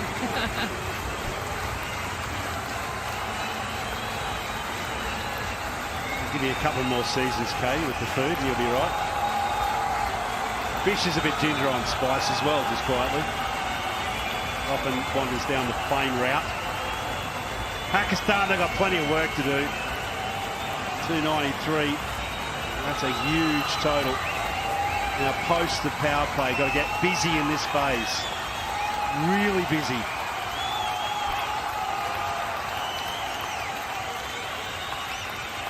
And therefore, it's a big test for this young man, Matisha Patirana.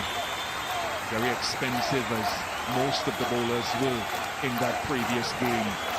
Went to 95. And he's got the typical four fielders, deep and square and behind square.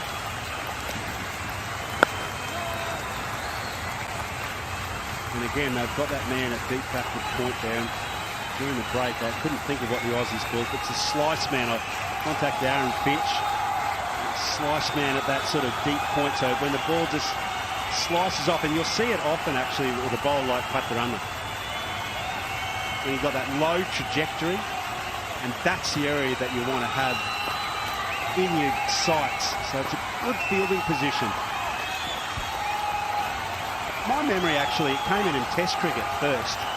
England often had a bloke that was out there just to stop those boundaries leaking through the phase, and we always thought it was kind of negative, but then cottoned onto the fact that it's actually very productive, especially when it's so fast as they are in English conditions. You tap the ball and it races through the inner field and it's gone. So it's not only an attacking option, but it helps you as a fielding unit stop, make the batsman think.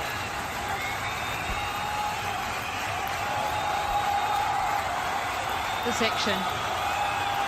Talk about heroes. I'm not sure Bish was your hero growing up as a fast bowler. I can probably take an educated guess, but Malinga, how many players would be bowling in Sri Lanka a bit like this guy? Who was your hero? I feel I'm retiring on here with you and Vegas. I was fortunate enough to be growing up at a time when the West Indies were kings of the game. And so you really had your Michael Holdings, your Joel Garners, and guys like that who were literally champions coming through that system. So I tried to imbibe a little bit from all of them because they were really dominant fast bowlers. So you incorporate a lot of that into your bowling action. And then as I got older, I worked out what was uniquely mine and sort of kept that and added a few bits and pieces along the way.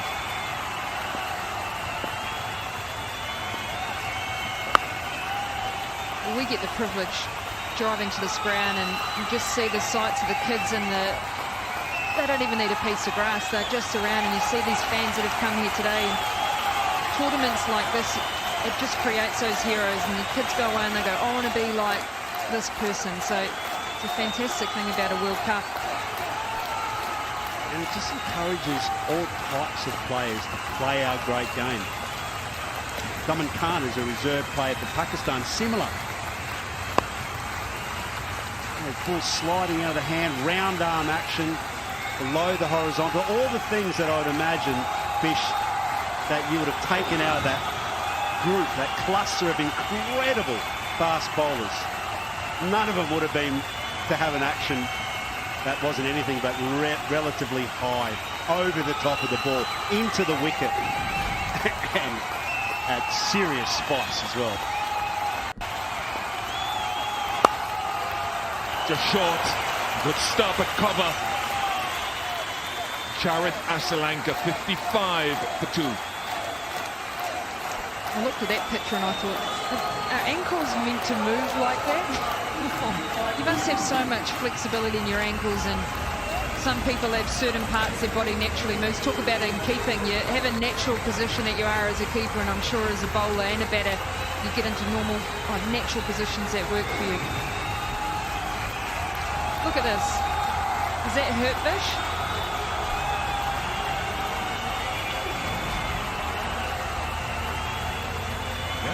Quick fast bowling is an unnatural art, and so it places a lot of stress, whether it's from an orthodox fast bowler or an unorthodox fast bowler, which I think we can classify Patti Rana as. And for me, a lot of fast bowling is how quickly you get off the back foot onto the front foot. Darson Shanaka. Just closing the chat out about creating heroes. I heard the news today that potentially the cricket will be at the Olympic Games T20 in LA 2028. So to be able to, I guess, to have that aspiration as kids to say the Olympic Games is pinnacle for most athletes. Not necessarily in our sport, World Cups are, but to have the opportunity in 2028 to go to the Olympic Games would just be unreal. So it sounds like the news will come out in a week or so. A good friend of mine, Susie Bakes, went to the 2012 Beijing Olympics, and I'll tell you what, there is some stories, but imagine having that on the global stage.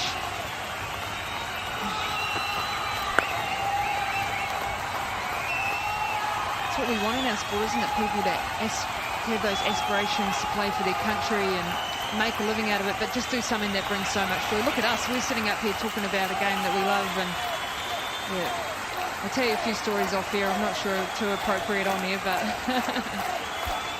You think of how many young girls and boys have come up to Matthew Hayden and Katie Martin and said, I really look up to you. You're a real encouragement to me taking up the game and playing it the way that I play because of you guys, and you've been my heroes. But I think we're all custodians, because I grew up watching the great West Indians, that all those guys that you just mentioned. I wanted to be Viv Richards. The swagger, the style, the power. I did wonder that you reminded me of someone. Tell you what, I would have my buttons just opened up, big gold necklace. Bish, I think that's done, mate. Let's go. We'll leave him here. I don't want to see that. There's enough showing here already, mate. Yeah, it was just brilliant, though. Honestly, it was so good watching those heroes. Yeah, tuck it away, thanks. No need to see any of that. But we're custodians of the game. The reason why we love our job is because it's just such a brilliant game. It's exciting. There's always different characters. Here we are talking about a youngster, Pat Durrani. He's just 20, already got a fourfer in ODI cricket. I mean, when's he going to reach the pinnacle? We've seen him under MS Dhoni be crowned IPL champion. But there's kids watching right now. Girls and boys want to be exactly something like him. And amen to it. It's brilliant.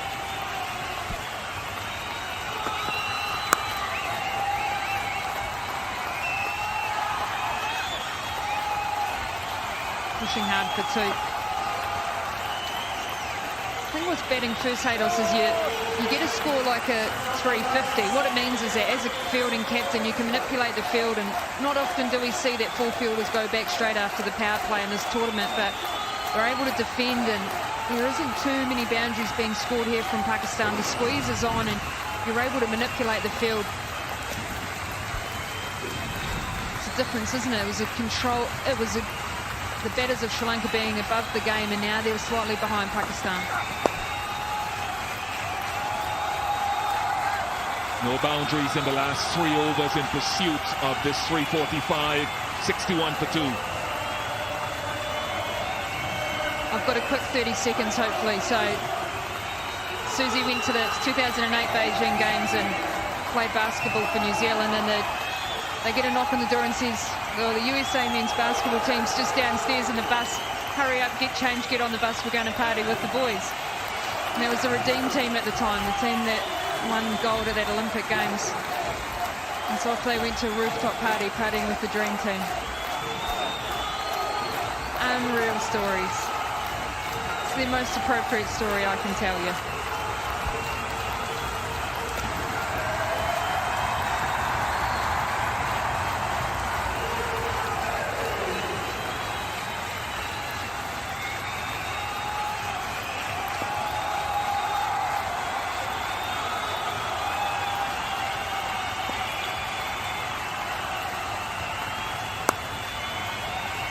Right, Matthew Hayden and viewers around the world, a shift back in time to Haydos' hero, the great Sir Vivian Richards, 1979, 100 in the World Cup final.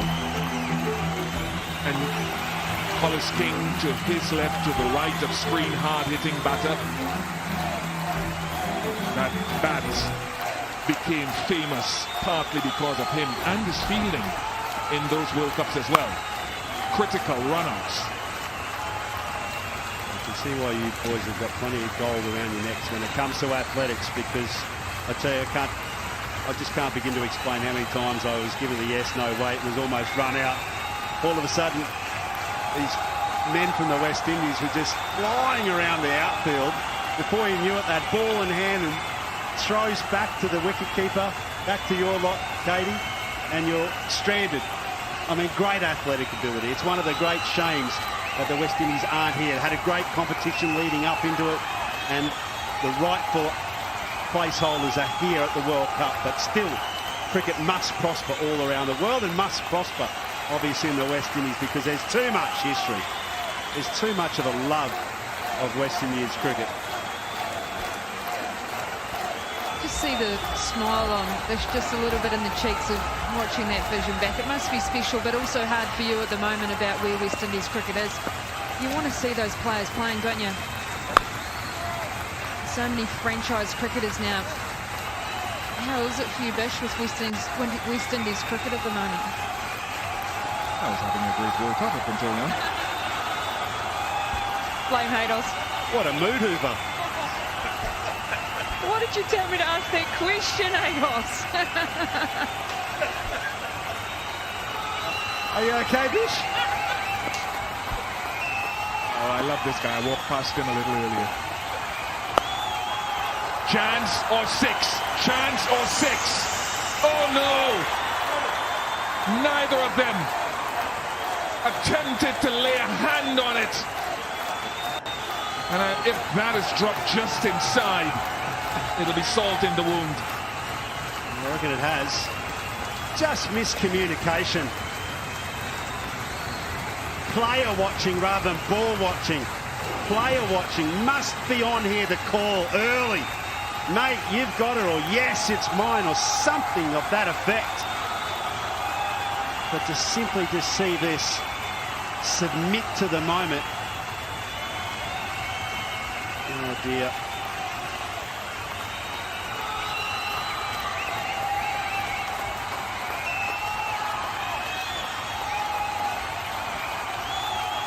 It's just landed on the Toblerone, the boundary marker. But neither of them made an effort to get their confusion. Arms upstretched. Well, I've been saved by the bell there. Thank you, Sri Lanka. Vital moment in the game, just building a partnership, 30 off 39. The bad news for you, Katie, is that we've still got a number of weeks in this tournament to go. Only very early doors. Sent an email, your flight's been bought forward by 2 weeks. Coming home, New Zealand. We'll talk about it on the flight to Chennai tomorrow. You know when you're in trouble with the boss, don't you? That 6 was the first boundary since the power play, the first power play concluded. That stump, not a bad place, and outside to bowl to Rizwan. 69 for 2.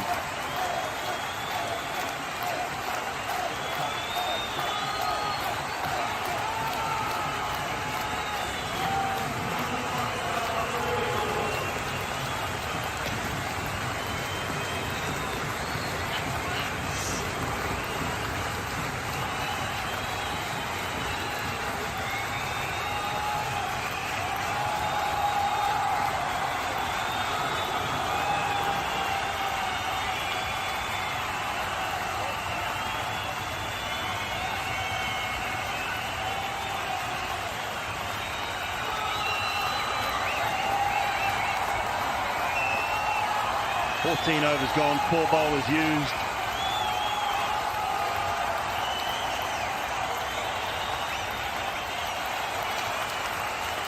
They've been in good voice throughout the afternoon and the early parts of the evening.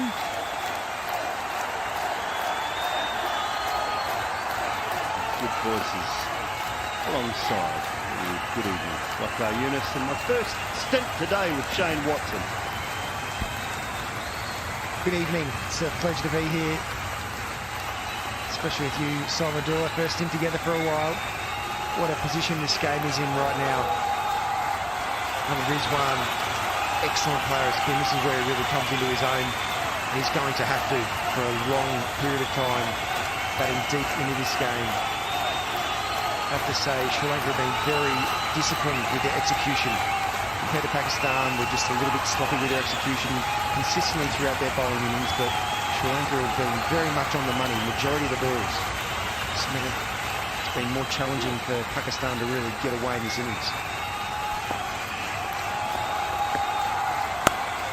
Again now. Left arm spin. This was a big opportunity again, Waka. And nobody called in time, and the ball landed just in the middle of two. A lot of people behind them, big crowd behind them, and I'm sure they have called, but none of them heard it.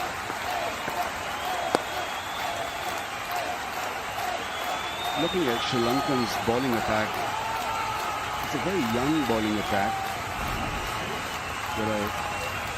Lalage is only just coming out of Kanhana. This is the shot, and I think it was more of a up-arms catch because he was coming in. He should have just called. But what a talent! This youngster had a wonderful Asia Cup with the bat, with the ball.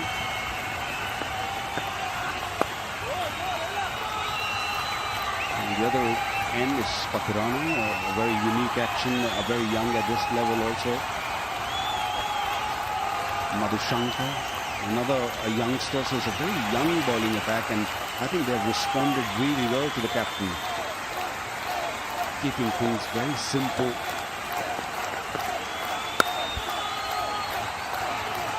This kid is going to be something because he's got talent. He was under 19 captain just recently. Bowls really well. Very intelligent operator. He moves his fielder very well. You see that he spent a little bit of time watching Rangana Haraki. Keep it simple. 15 gone, 71 for 2. And it is time for drinks.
things about LED lighting is you can have a light show at halftime, or at drinks even.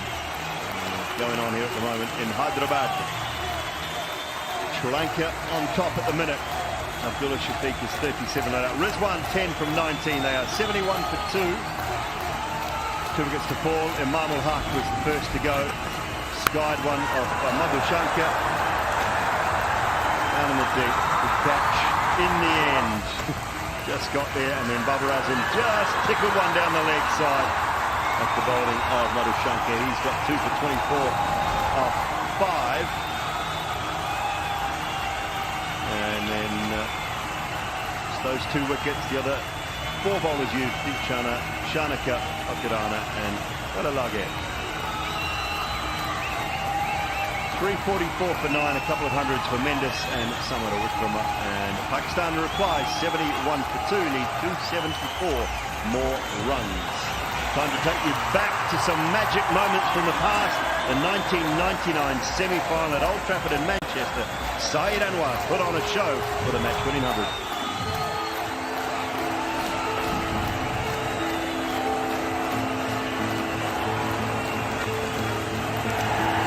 There it is.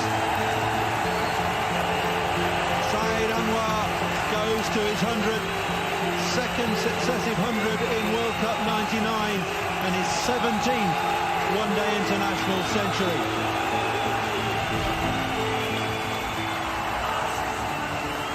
Yeah, 9-wicket win to Pakistan. New Zealand 241 for 7. Pakistan 242 for 1. 47 overs and change to get there, but Saeed Anwar with 113 not out. What?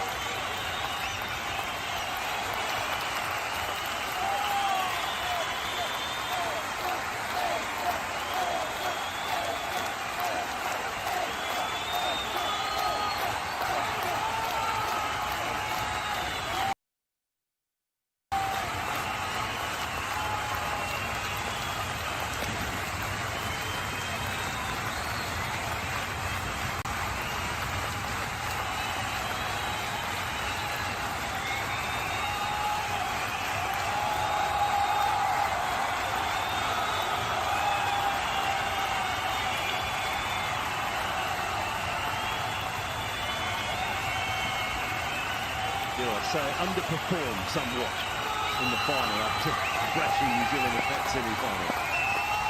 Sorry, okay. That is not underperforming at all. That is sheer quality. It's excellent stuff from Rizwan. Just got a little bit full. Just not a big movement of his front foot there. Just allowed the ball to come under his eyes. The key to that was his head at the right time, going back through the line of the ball to get that energy on it without really having to overhit it at all.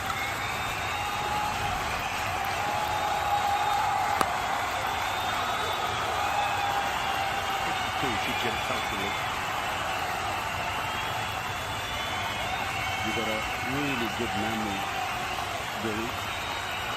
Remembering all the wickets we took.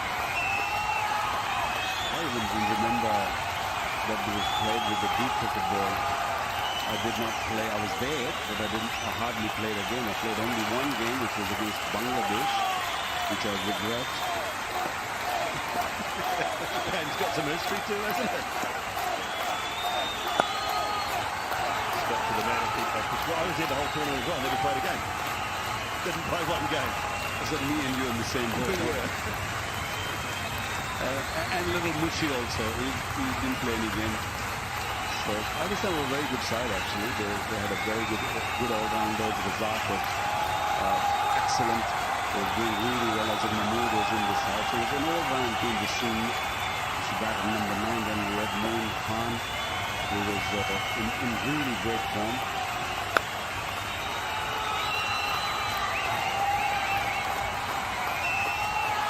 They never needed me.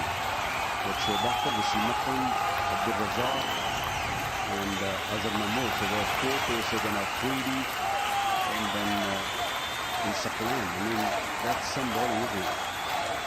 Tell you what, it's some bowling team that don't need Waka Yunus and they'll just fly there. Not for us.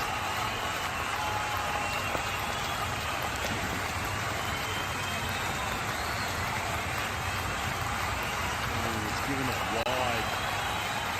A big wide too. And it's Alex Warp signalling it. I thought it might have been a bit tight. It's a really nice clear option from Kadirana. Slow ball bouncing. Definitely deceived Shafiq. Fortunately, just too wide.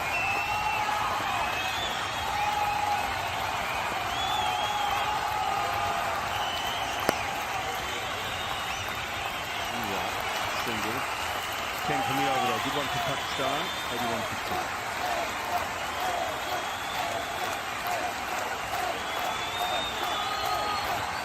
It's all about hanging in there. It's all about staying really close to the required run rate.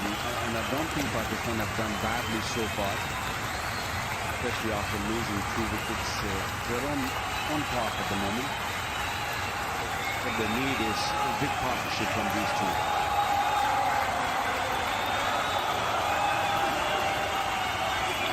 44 runs partnership between these two of 54. They've taken their time. Abdullah Shafiq has faced 47 deliveries for 39, and Rizwan with a beautiful bounce in the previous over when 17 of 22.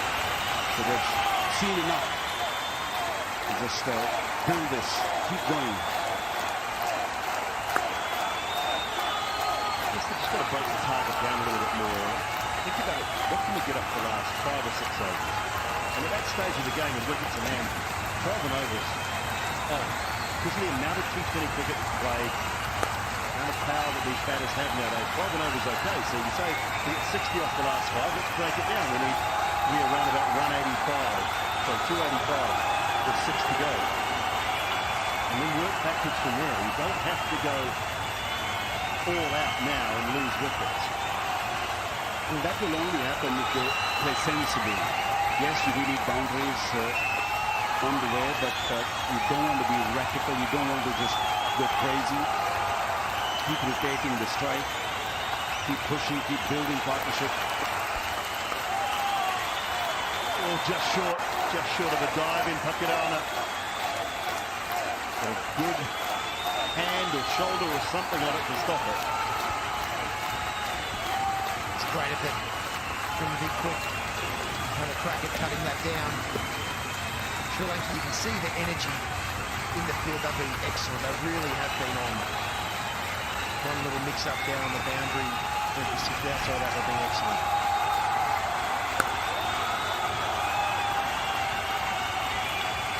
What a turnaround for them. They had a really tough game, hard game against the South Africans in Delhi just recently.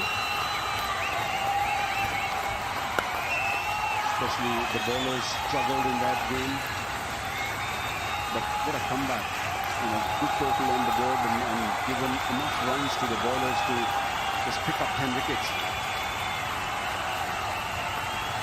The Sri Lankan batting has definitely helped their bowlers just to find their way into this tournament.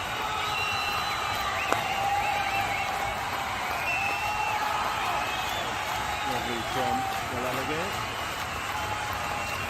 6 for 2.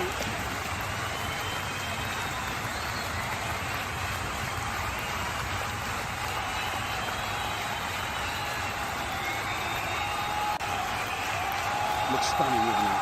Beautiful Hyderabad. We saw at daytime it looks very different, and the evening it looks even better.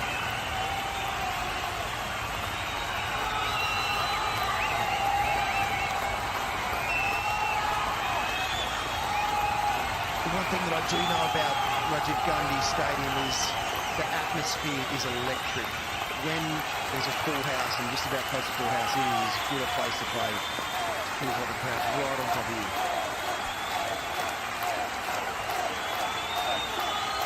To wide down leg side. I'm very fortunate to play a couple of big matches here in Hyderabad, and goodness me, the atmosphere is just so loud out in the middle. You see so many people come in for this last fixture that Hyderabad has in this Men's World Cup. And it's come in the droves. Makes it that much more exciting for the players out in the middle. What about those lights? Were they there then when you played here? You're telling us the stories. Beautiful visit. Yes, there's a set of lights at either end, deep mid on, deep mid off, at both ends. But in the stadium, it actually means that if you're fielding straight, as soon as the ball goes slightly above your eye line, you're looking directly into those lights. So you've got to keep the peak there, your cap quite low, just to make sure that when you do lift your eyes up, if it does go above your eye level, you're not just directly looking into those lights that are very low. Obviously, they're there for a reason, to light the ground, but they are very low. The wide, never go away for 5 wides as well. A little bit untidy here from Pakirana. Good pacey delivery, was looking for a Yorker, and when he gets it wrong, it's very difficult for the keeper also from that swinging action. And if the ball pitches off the surface, and I think that last ball pitched in on that slope where the pitch finishes, and it just skips through and keeps low. And it becomes very difficult for a wicketkeeper to stop that. I can tell you that those lights originally, the ones that are underneath, were on the light towers above. So what they've done was the light towers were nice and high, and the lights that are now underneath were originally on the light towers up above. And then they put the roof on the stadium. So they put that roof there, and then all of a sudden realised that the lights at the bottom were having absolutely zero effect, didn't show any of the ground, and the roof was actually in the way of the light tower. So they chopped the bottom 3 rows or 4 rows of lights off, put them on a smaller pole underneath the roof. Job done. Who cares about the fielders at long on and long on? It's great intel, Dory. All about television and making sure we can see every area of the ground. That's right, and that's the way it should be. It was all right when we were playing, but not now. We got the best seat in the house, and it's not only the towers. See all those lights right on top of the peak. Yeah, and a beautiful show they show during the drink breaks. It was awesome. Those lights on top of the roof on the way to our left, they're all new. And that roof was brand new since the IPL earlier in the year. And I love that as well. Some shelter for the fans who come in the heat of the afternoon. It's a terrific stadium.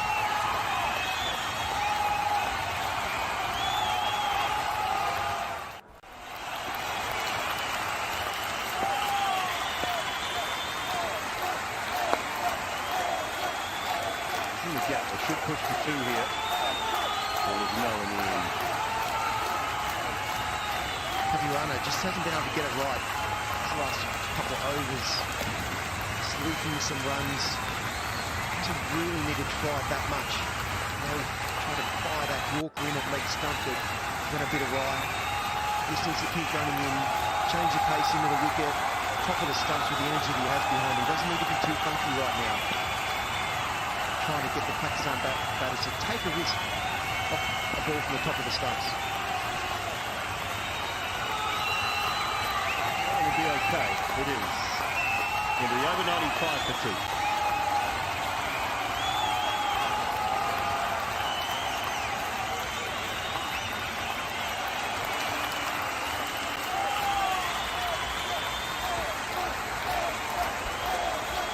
Hyderabad has got some history. Very colourful. People are very nice here. And I don't know really if you've tried the biryani here yet. Very yummy.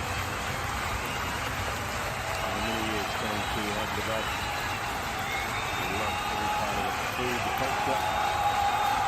They've been the home of Pakistan for the last 14 days since their entry into India. They've been incredibly well welcomed and looked after, and you can see by this crowd this evening there's some Lankan support, some general cricket support, I know, but I love having Pakistan in the city for the last 2 weeks.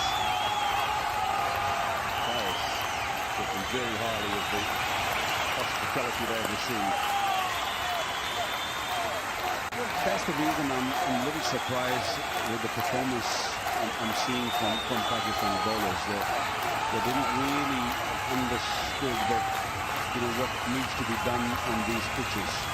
They practiced for a lot. They played 3 games already on these surfaces. They should have come up with a better plan. They were all over the place.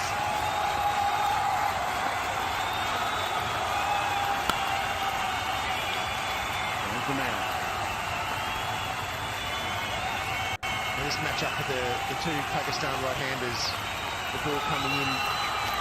It's a time where they do have to put a bit of pressure to be able to. That run rate now, required run rate 7.83, to capitalise on an opportunity.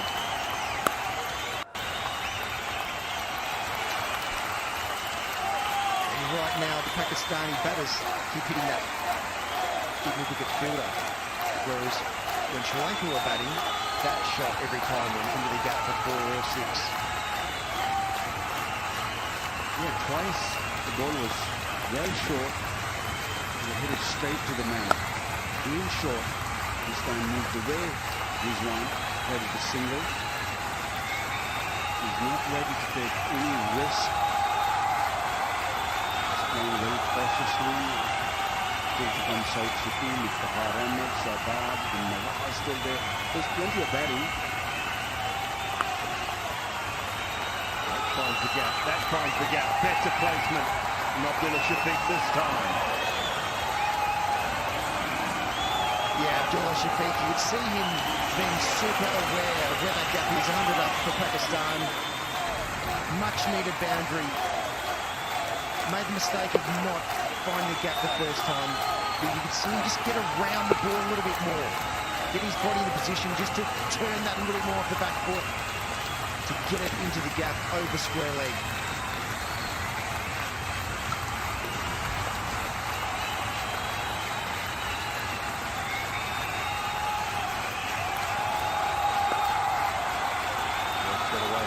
Century, Abdullah Shafiq back into the side tonight, facing Fakhar Zaman, his second one-day international half-century. He needs a lot more, but that would feel pretty good. 104 for 2. He's a very good player, a very regular member of Pakistan's test team. Brought in during the Asia Cup and scored 50 in his first game there also. And then I'm not sure why he was dropped. Fakhar was brought back in and he didn't really look that good.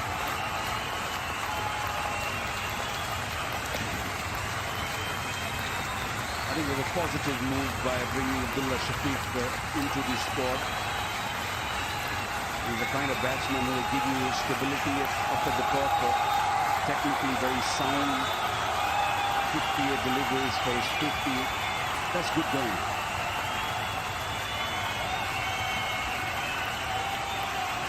Yeah, it was a surprise to some that he didn't play the opening game, I think. And they went back and tried just the pairing of Fakhar Zaman and Imam al-Haq, who both not had a great time of it of late.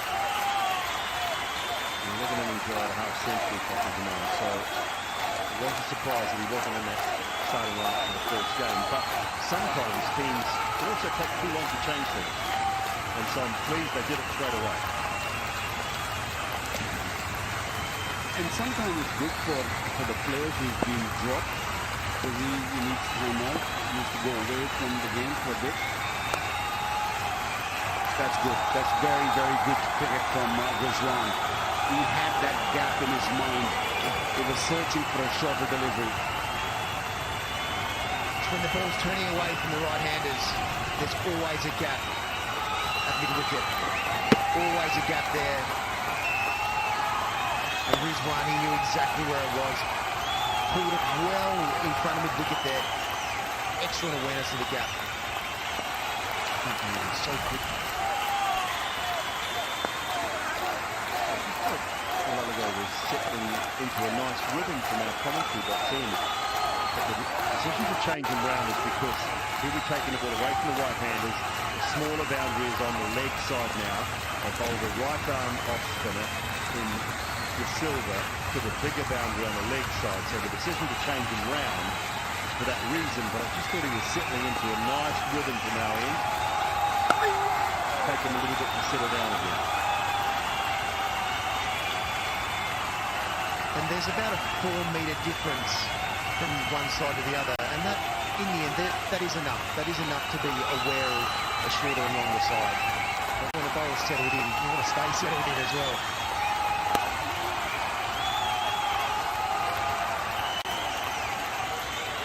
Lalagi, excellent, excellent comeback after that boundary. Just a young man, his awareness of the right ball to bowl so far has been very impressive. Finds the fielder for a big covered point. 20 gone at 120.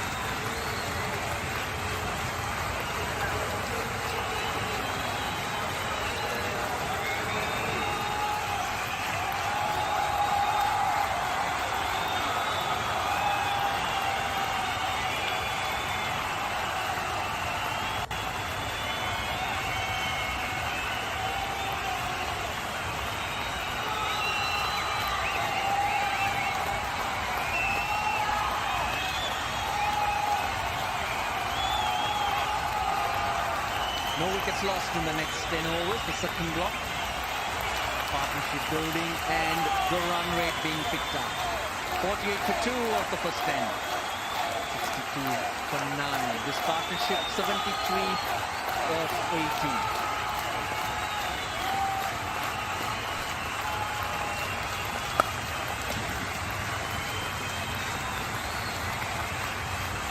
Hayden and Bishop alongside me. And it's that time that Sri Lanka will be tested, the middle overs. These are the overs where they used to have quality spin. Down to Lalage, Dhananjay De Silva. Lalage inexperienced. Expecting a lot from him at this stage in the part-time of Dhananjay De Silva. That has lifted off. Abdullah Shafiq, big boundary or not. He is flexing. Help himself to a nice little buffet here. Down the track and bang. Oh, smoking it. Look, the thought process behind it is what is important. I mentioned part-time of Dhananjay De Silva. This is where got to put pressure on Sri Lanka, force Dhananjay, Dasun Shanaka to move his bowlers around, maybe bring that friction at this stage to his holding back, trying to make it tighter, give him a headache basically. So the approach here from the two Pakistani batsmen, what's important, looks like they're getting it right at the moment. That's also key. This is where Sri Lanka prepared as well. Now take the ball. Sri Lanka scored 100 runs between overs 21 to 80. It was one of their best phases of batting. They were something like 20 runs ahead of where Pakistan are right now. So this is an important period for Pakistan to try to close the gap. That's cricketer, consider where this ground is shaped well. That's the longest side of the ground here. And it's sailed up and over and handsomely into the crowd, but shorter side as well is worth protecting. So we've got to close it every over out, start well, close out well. Have those two ends, the bookends of any given over, and defend hard on the longer side of the ground. Can't afford to leak boundaries that side. Bowlers plan and try and get the hit in the front side. Problem for the Sri Lankan spinners is that they haven't seen the ball. On the short side, a little bit of turn It certainly helped them and their confidence at this stage. 120 for 2. I've got a feeling, Rusty, that's not going to happen though. I don't think it's going to turn up tonight. Overnight, yes, we saw a good New Zealand match. It was certainly not a big turn of the ball, but used his style and quite handsomely. A great variation in pace and a good turn a little bit.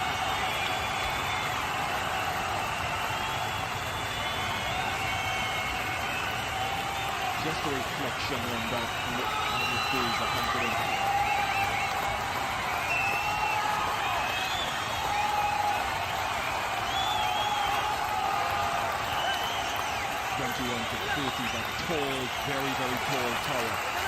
102 for 1. The last ground that has to be moved up.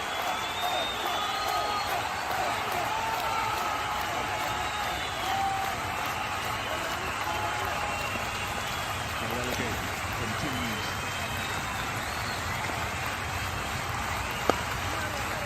That was when that partnership was flourishing between Samaravikram and Mendes. But in the next 10 they scored only 54, and in the last 10, going in with only 4 wickets down, Lanka managed only 61. They had the opportunity to act Pakistan actually. They left the door slightly ajar, but the pitch is good. So basically get climbing hard, Pakistan, during this phase. Well, that ball's still got some hardness in it.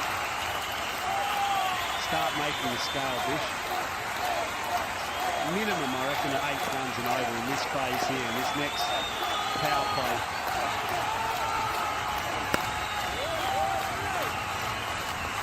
We were talking about each champion, got a little bit of fun.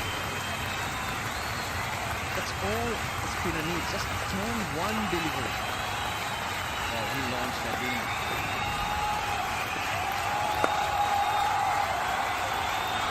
Oh yes, that's another way to build pressure and help the bowlers.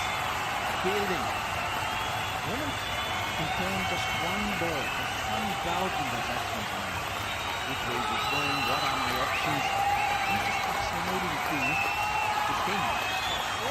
That's what happens. So got to try and find something. They want to try and bust the situation.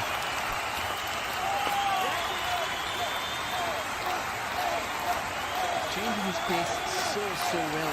Simple change is well allocated to survive. First session.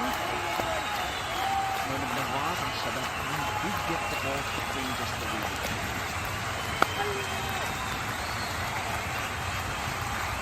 Just the 1 run. Superb over from well allocated. 121 for 2.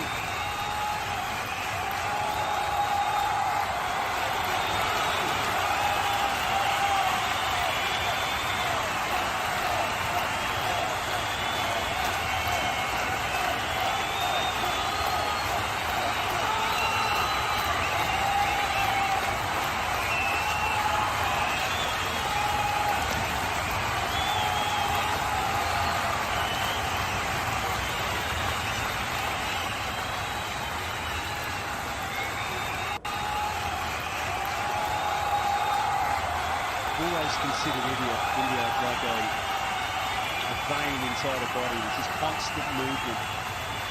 And back and forward from the heart, which is cricket. This is the heart. 224 required. Well, guys, that was a call for Mahesh Tikshana. He's back. Forced into the attack. Ideally, Qasim Shana would have liked to hold him back. Maybe till the 27th, 28th. Right now, if the batter is making a move, he needs to try and either get them thinking different, choke them a wee bit, or try and search for that wicket. Still time. 2 wickets here.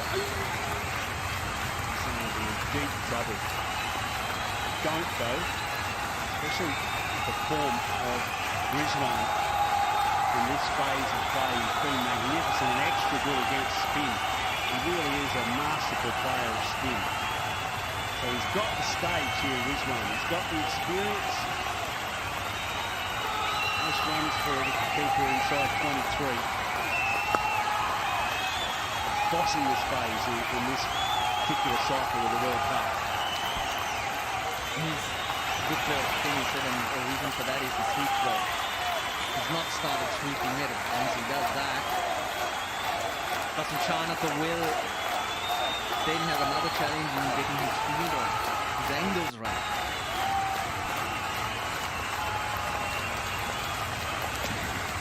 Don't forget the role of sweep leader. He's really important as parts. It's usually Bubba with this one through this phase, but now he's got a really solid ally here.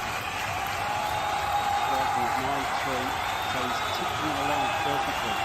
If we just hold their momentum through this phase, it's dangerous. And the batters to come.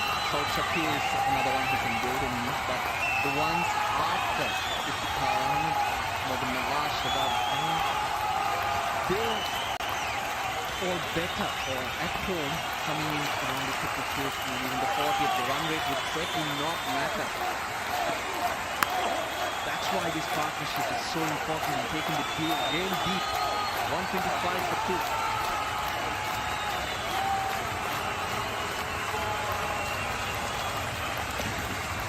Averages may not be all that high. Karam at 43, but the strike rates are good. They will not allow the Sri Lankan spinners to sit with, that's for sure. They'll try and get them in early. Try to get them to play away. They're not too really accustomed to it.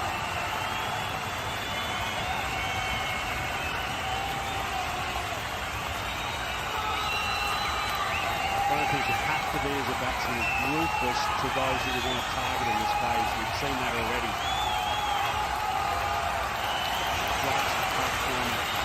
Out of the park. Silva was that individual. You could see straight away when he was on. Pakistan were looking to advance their courses in this run chase.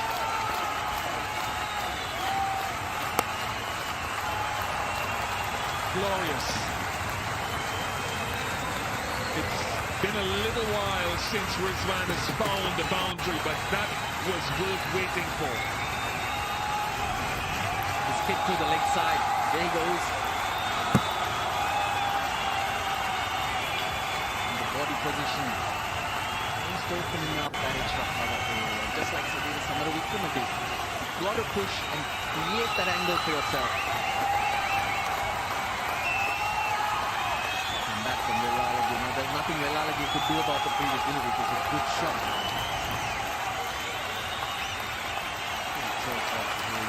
Magnificent shot. How hard is still in and around the ball. The sweep shot. Third at Rusty. This is where he really starts to go to steal on his game. And his spinner will get the sweep. He's got what he wanted the first ball. A little bit of pride. He came down, made the energy through his feet. Forcing Walalagi then to just go back into his normal zone. Like a sense of humor, we don't spend one day.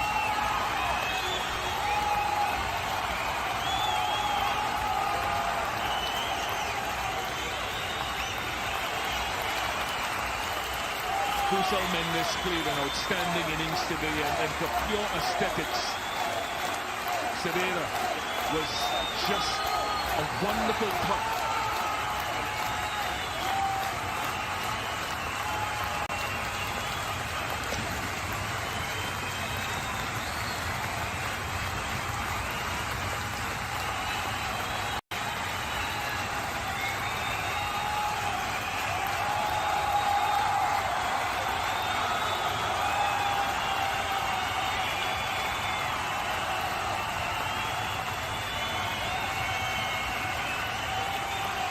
Player out of the highest caliber of several that Sri Lanka have produced over the decades. And now Abdullah Shafiq is on his way, and Rizwan starting to get through the gears.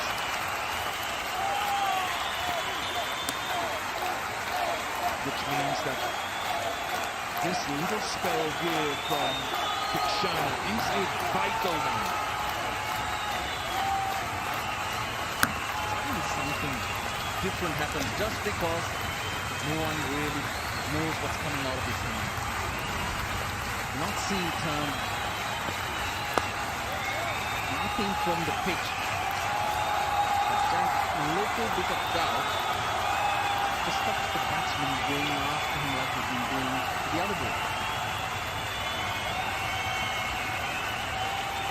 I don't think it can in this case though. Got a steady run rate now, just pickling up run rate required. Now over 8, started at under 7. Got to find a way, Pakistan. Sometimes you fight fire with fire as well. Russell, and you need to find a way against the very best. And Kikshana, he's the #1 seed on this track during the middle phases. But you know, since the fact that he's alone, that allows Pakistan to think that they can catch up with the rest. But you know, to me, his 6 overs coming back for the second spell will be the difference. He plays that late, gets it away from Lanka. Oh, good throw. That was very close, closer than you think. I'd say we will go upstairs. Alex Moore. Third umpire to director, we have an umpire review for Ronald at the striker and side of the business.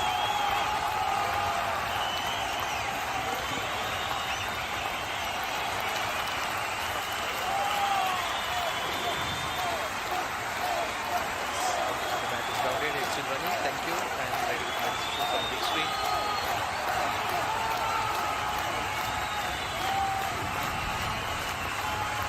Safe. But what that couple of runs does is that it brings up the 100 partnership between Abdullah Shafiq and Rizwan. It's only taken 180 deliveries as well. So it's got volume and pace.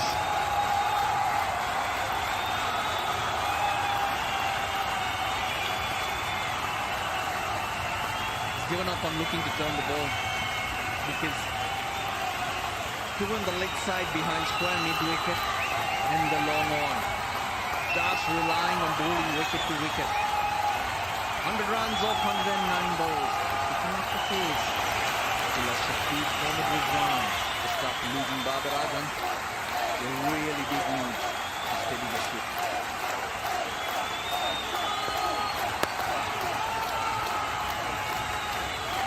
The ball is for 2. Nope, no chance. Very good in the outfield there. 138. At the 2 at the halfway mark.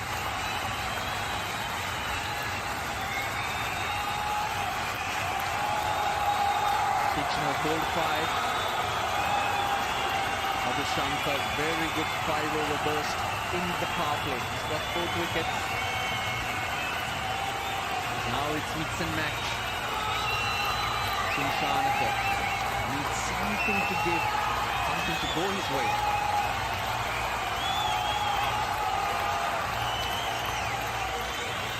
Looking at Madhushankar's figures, and I think he has a role to play in coming back. I thought he was very good, obviously up front. Quick bowler Shanaka and De Silva, they've got to 6. Willalage will be back to bowl his 10.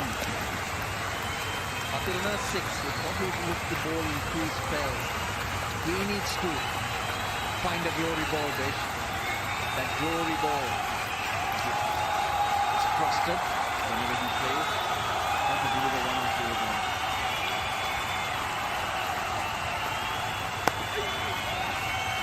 Lalage very steady. I've got a feeling we're either in fireworks here or a wicket. I think this batting unit here will be looking to just get that run rate south of 8. This is the time. I don't think Elalage is a part-time bowler. The way he bowls against the right-handers in particular, he's better than that. Much better than that. He's got good flight variation, his pace as well. And he's got an obvious advantage to be able to hold the ball away from the right-hander. Well, he's certainly not a part-timer. He's one of those that will become a frontline spinner. Probably even with the red ball, which is got subtle variations. Just a reminder of Abdullah Shafiq's excellence so far. He travelled a lot during the pandemic with Pakistan. Confesses to have learned a lot during that period. Inter-squad matches. Thought largely to be a red ball player for a period of time. But is really making his presence felt. Only his fifth ODI. If he can go on to get 100 here, not just at any pace, but at a decent pace.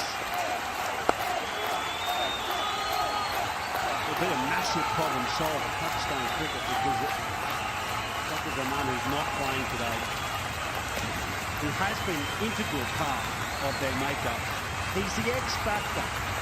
You need an X factor at the top. Paka has been in that for some time, so they're looking to fill that gap.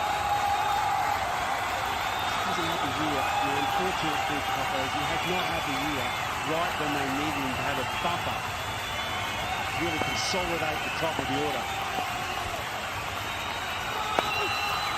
Just for Russia again, I don't know why they were producing options so much, but last year, remember, Pakistan chased 842 in the first match against Sri Lanka in goal.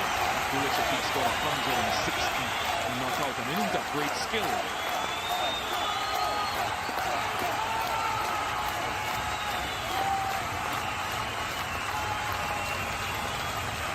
Just 3 off the over, that's good for Will Alligator, 141 for 2.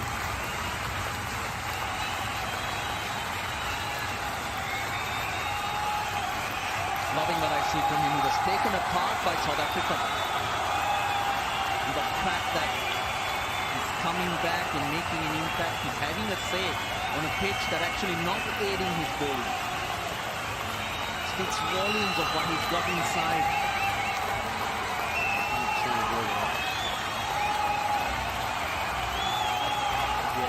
He's something special for Sri Lanka. He's a great batter, he's a really handy fielder, he's a good natural leader, the under-19s leader, and he's got such a strong portfolio to pick from. He's going to be selected for some time. I got a great chance to see him during the Asian Cup, and he's damaging it with all of his skills. Good, really good catcher, and obviously with the bat as well, Rusty got something to offer. The ideal scenario would have been for Wellalage and Pakirana to be having an impact in the next World Cup. Unfortunately, injuries have forced them to be leaders of this club. Charita Lanka into the attack, swapping them around. His game Dachin Shanaka reluctant to eat into fielding of each and every over at this stage. That would be the right thing. If because Mohammad Nawaz and Shadab Khan would like to go after it, each and might be the man. He just needs to sneak in here. Just a bit of a breather. That's what Shanka is looking for. This is the DNA of Sri Lankan cricket, isn't it? Spinners that are more than handy. They bowl so many overs. Not like a part-time spinner from an Australian perspective, for example. These guys are way better than that. Considered maybe part-time in Sri Lanka, but on the world stage, no way, because you can extract 5 or 6 overs out of any number of players we've seen bowling today. Bowl stump to stump. With Nixie's length up. Handy, really handy cricket here. Taking the pressure off Big Summer. 3 balls, 2 runs. Try and sneak in another dot this over. Get through the over, maybe sneak in an over for 4 runs, 5 runs. That's what we want. Not made overs, but decent overs. Get through them. Top class, he just stepped outside leg stump prior to release to ensure that he hit it well to the left of long on. That's a really good shot. Asaranga's telegraphing really where he wants to bowl in. That's stump to stump, and he's backing towards the onside. He's making change his line, something he doesn't want to do. Catches his bottom hand through the ball. Takes it up. Wonderful. Very good tactical batting. Go steady on our cameraman, Tex. He's right in the gun there. Very good running. Exceptional running. One short of that 150. Partnership was run averaging 99 this year against Spin. Strike rate of 90.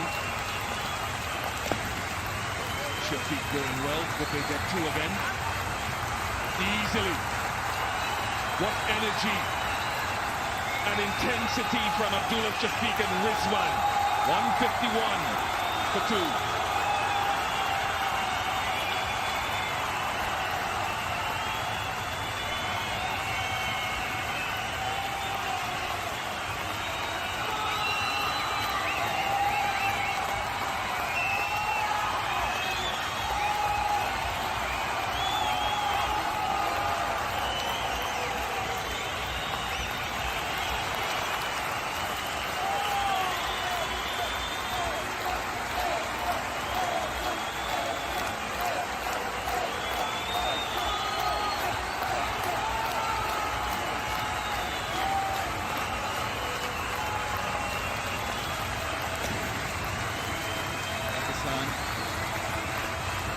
Very much in this. 151 for the loss of two. Abdullah Shafiq refreshing inclusion at the top of the batting order. And he's shown guts and class.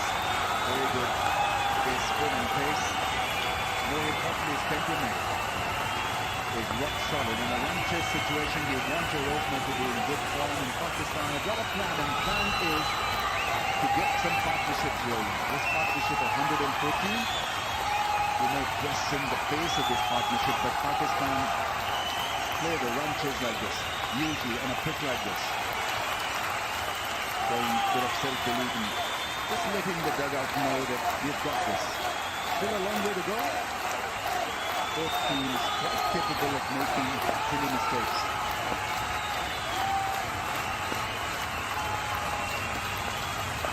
Bit of an Asian play that, and that's gone fine. Rizwan will take out his sweet shot now.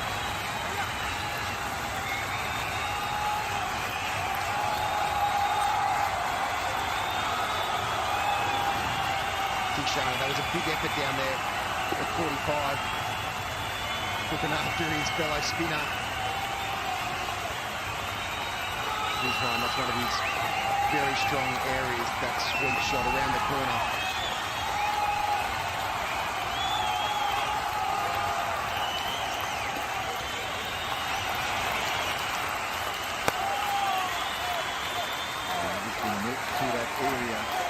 Regularly. He's not a tall spinner, so the ball will not bounce at Reggie, not a big keeper as well, but he keeps it nice and simple. Targets the stumps and temperamentally very strong as a young kid, and he really is gifted in that department.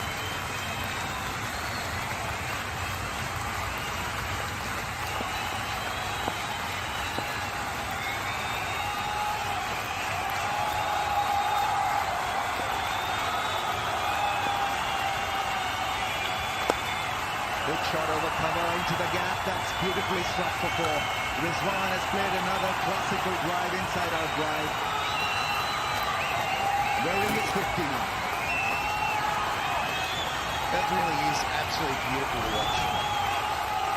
His ability to be able to just get around the ball just at the last moment. Because if you commit too early to going leg side, then you'll wait. You can't be wait going back through the line to be able to get your hands back over cover. It's 2 times now. It's a very hard shot to play. This kid's executing is so beautiful. It's technically the hardest shot in the game because you have to get that shoulder position, your body position absolutely right. If you're not quite there and your hands are too far away, it just pops up to the extra cover or you get too close.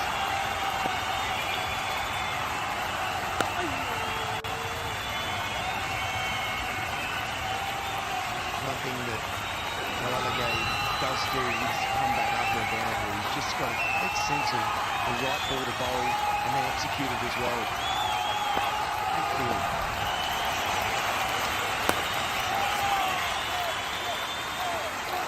doing it very well. Like a little archaic in style, a little old-fashioned, but they know how to seal the deal. Very good square on both sides, Mohamed Rizwan. Picks up the length very well, is really good against the shot ball and the ball well as well.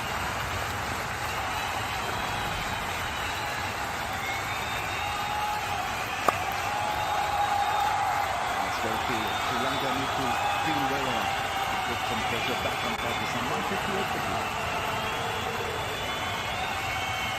The crowd's starting to get into the game as well. Here in the background, the crowd's just starting to cheer on their team. We've got a good crowd in here today. I think probably the best crowd in Hyderabad since we've been here, and just the noise of the cheering. They sense that this could be a tight one. Listen, isn't it? You look out there and the next thing you know, it's an absolute war.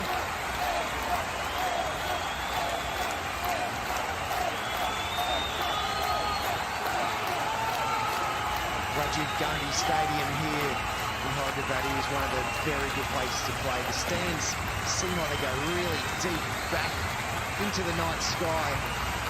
There's just people piled in, loud voices, and it's just deafening out there. Who's your favourite place to play in India? Loudest? One Petty's hard to beat. I've never played at a full Ahmedabad with One Petty because of the stands go really straight up, like vertically just about, so it feels like the whole crowd's on top of the ground. And the sound does not disappear apart from just straight out onto the ground. Patirana coming on the ball again. 4 overs, 9 for 30. Sri Lanka looking for a strike here. Rizwan is on 47. There's the cut shot, plays it well, delays the cut shot, finds the gap, finds the fence. 50 for Rizwan. What a player for Pakistan. Ever since batting at number 4, he's made it his own position. And Pakistan have needed him to step up at number 4 as well, and he is doing it. He continues to do it. It's a little bit wider. That's Rizwan's 450 in the last 5 one-day internationals. He's in a purple patch. Just the method he's going about it. It's just so simple. You can see him just set the platform with his innings, waiting for that cut shot. When spin comes on, being busy. Shot over covers his option, sweep. Oh God, what a position to go into a cut shot. He hit it so hard. It's a flip. And you can hear the roar in the backdrop. Crowds are absolutely engaged in this one chase. Distance. That speed is quick, and that's his favorite area.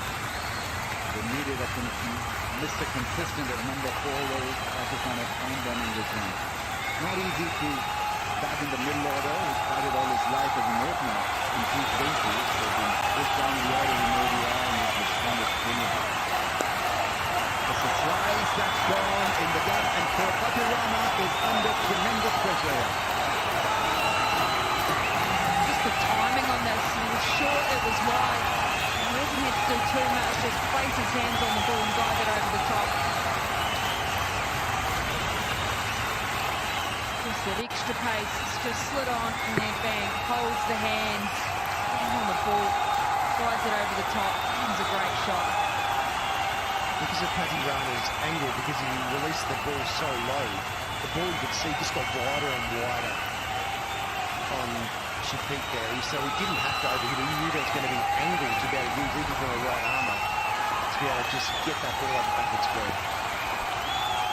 There's a bouncer ducking underneath that one. Good game awareness. Got a feel in place for Patirana, and you can be nippy with that bouncer. The one thing so far with Patirana is he's bowled a lot of change-ups. He hasn't really tried to just find that length where he just hits the wicket hard, hitting the top of the stumps, and makes the Pakistan bowlers have to take a risk. A lot of change-ups, bounces, slow bounces, yorkers. He seems to be a bit more consistent with his stock ball. The bouncer attempted this time, just a good roll of the wrist and played it down for a run. With 5 rate 8.36. With 8 wickets in hand, on a plastic dot, you got it back Pakistan way. Anything can happen. Sri Lanka can have a good couple of overs and the nose dive for Pakistan, but have a look at what Rizwan has produced. Temperamentally strong, breakthrough to the feet, and twice lifting the bowler over the infield. And then this cut shot to bring up his stick. Another shot ball this time into the gap. They run hard for 2. Very profitable over for Pakistan. 10 runs from it. 12 in fact from it. 170 to 2. One thing for Sri Lanka to understand is they've got a good score on the board. So when they get a wicket here, they're able to then put pressure back on the Pakistan batting order. So it just takes one ball and one wicket, and then they can start to try and sense a little bit of control, whether it's a short period of time or not.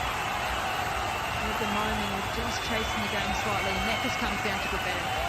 Maybe not quite on bowling, but just good batting as well.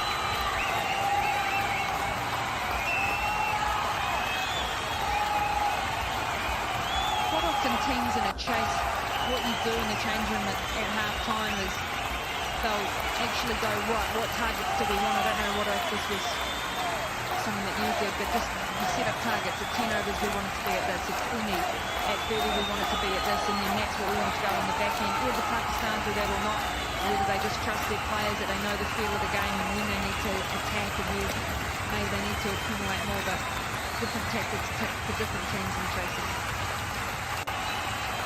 Absolutely, different people are built different ways. Some need specific targets they're trying to hit all the way through, whereas other players are more in the moment to go, okay, which bowlers are one I really feel right now that I can try and get a big over that the team needs.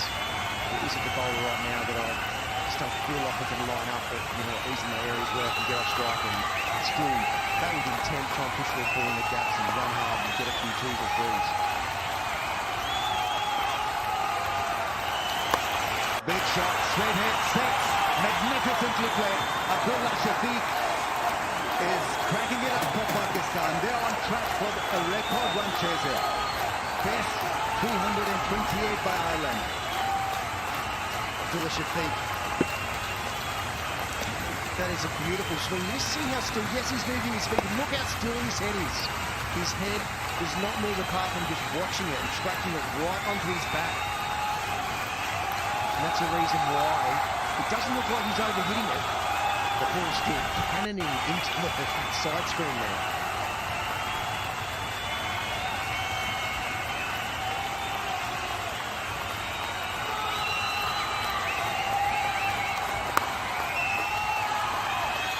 What happens in such a situation for Sri Lanka particularly is that the gremlins appear again. In South Africa, they were paying and absolutely pasted. And so you're reminded of that experience, and you don't want to relive that experience. So there could be a little bit of tension with regard to that. Only 2 of us can talk about not winning many knees, and one on our left, Shane Watson, and one too much for the old Australians. I'm not sure what we're talking about. How do you not know how to win? Well, you're 100% right. Start doubting yourself, and you've got enough runs on the ball just to hang in here, Sri Lanka. Just thinking, who would they turn to in terms of their bowling? It might be the fact that they have to mix it up, that maybe a bowler might not bowl too many, but Shankar hasn't bowled since the 10th over. Picked up 2 for 24 off his 5 in the power play. We haven't seen him for 20 overs, so maybe watching at a different angle as well.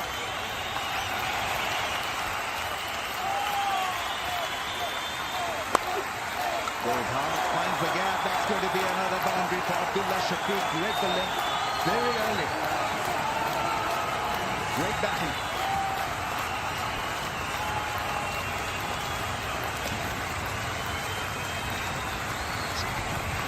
Excellent feet. Whether Abdullah's using his feet to get down the track, whether he's getting deep into his crease. Nasanka looked like he got a hand on that, but the ball is finding the middle of his bat. He's flying with his bat right now. He's right in the zone. This is a place that all batters want to be.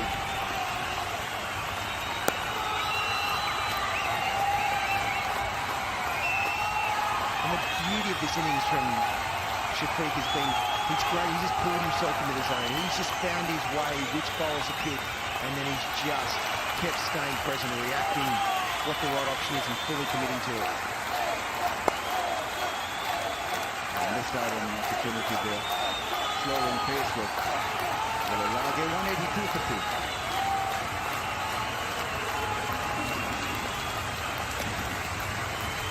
The thing about cricket is you, as a batter, you probably get that once or twice in a year.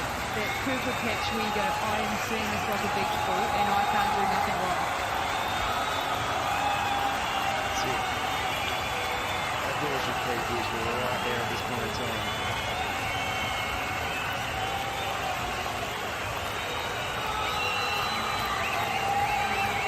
That worm is pointing in the right direction, Ramesh. There's an upturn. And making it happen. He's called a record chase, 200 runs out from the total. Nervous, isn't he, beside us here? Well, they need to carry on right till the end. And it's about remaining upwardly mobile. Can they do it, Pakistan? What happens if they lose a wicket or two? And they will. Captain coming on to the Shanika. They'll do that. Put it away into the gap. And this time only a single. The atmosphere has certainly turned electric. Crowds are backing this one, Chase. Just been great cricket so far. A lot of action. And under a lot of pressure. They are expected to win this quite easily. I mean, the World Cup record is staggering. 7-0 in the favour. But on the day, Sri Lankans were just unstoppable with the bat.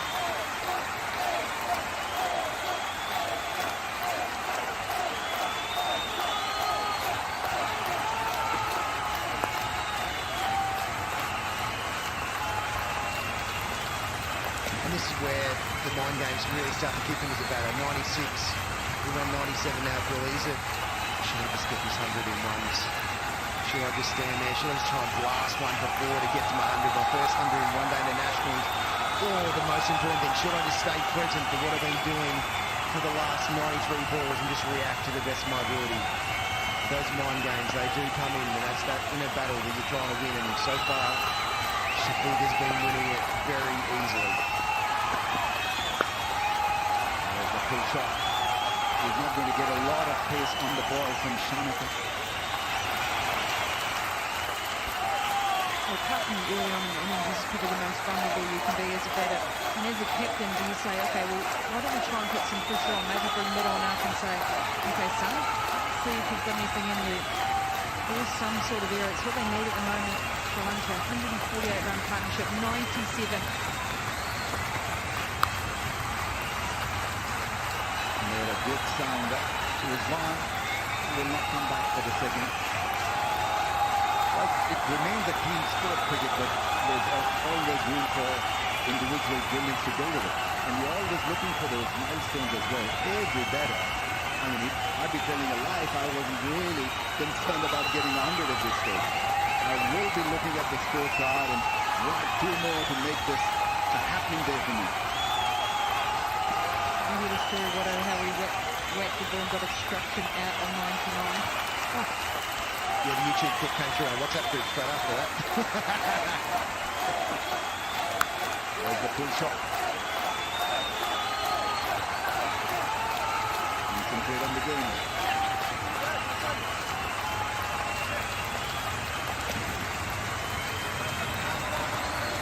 The one thing here, though, yes, Abdullah is on 98 and he's batting so well. 150 partnership off 145 balls. This is exactly what Pakistan needed.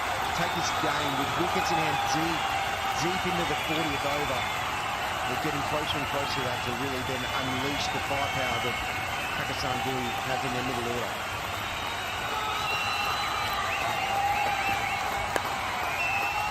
She plays for a run. We're going to get them in singles. I don't know whether that will serve Pakistan or not, but he is now on 99. 188 for 2.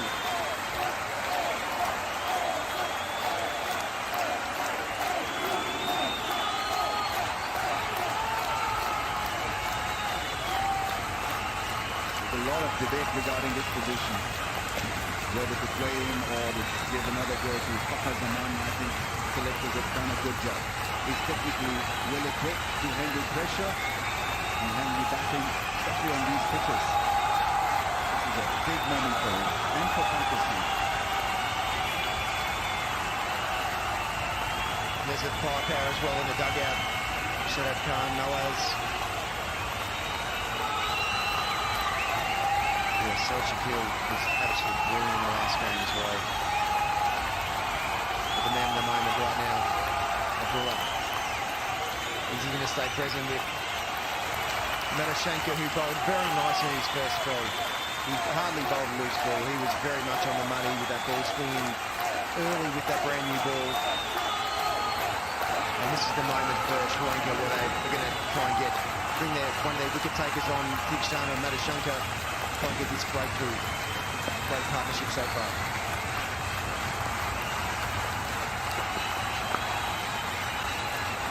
There's a block. He's on 99, still on 99. I think there was an intentional play from Sri Lanka. In this field. So much talk about the Pakistan top order and the reliance and between Abdullah, Selchuk-Hill as well. They're adding a number of players that can support the batting. The advantage of playing somebody like Abdullah Shafiq is that he walks in there with no baggage. He's fresh. And he's on 99. There's the pull shot. Gets it to 100 with a great shot. What a knock. Pakistan in the massive run chase, and he gets 100 for them. Opener, they desperately wanted an opener to be in form where he's delivered the goods. And what a way to bring it up with a beautiful pull shot. Such composure. The opportunity that Abdullah's got to open the batting in a World Cup. And he's absolutely nailed this opportunity. Started his last 3 runs with singles, but then he just rocked into that pull shot. It's just another vital call for Pakistan, but they do need, and it's going to just take that little bit of extra pressure off Baba when he comes in to know that it's just not only up to me. Another smash, that's well fielded. Getting 100 on your World Cup debut is pretty special. Got the ideal ball ready to get to his 100. Half pleasure, and yes, he's pumped up all right. He's the first Pakistan batter to score 100 on a World Cup debut. In the moment to stand up. A little bit of class at the end to show. Fantastic. Life's all about opportunity. And you just hope when you do get an opportunity that you're in good touch, that you are batting very nicely to be able to capitalise on that opportunity. And my goodness, Shafiqa, was in great touch. And you could see it from ball 1, and he's made the most of it.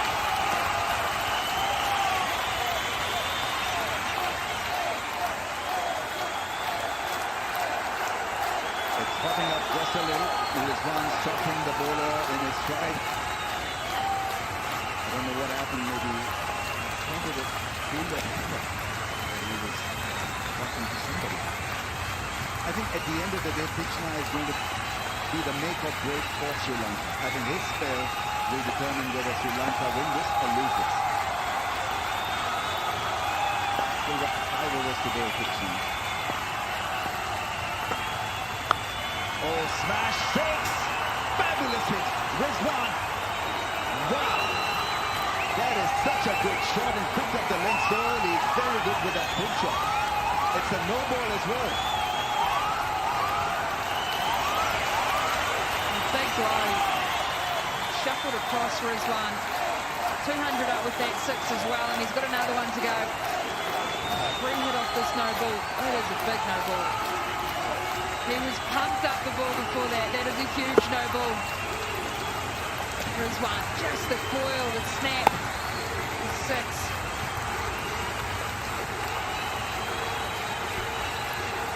Gamesmanship, was it for Rizwan?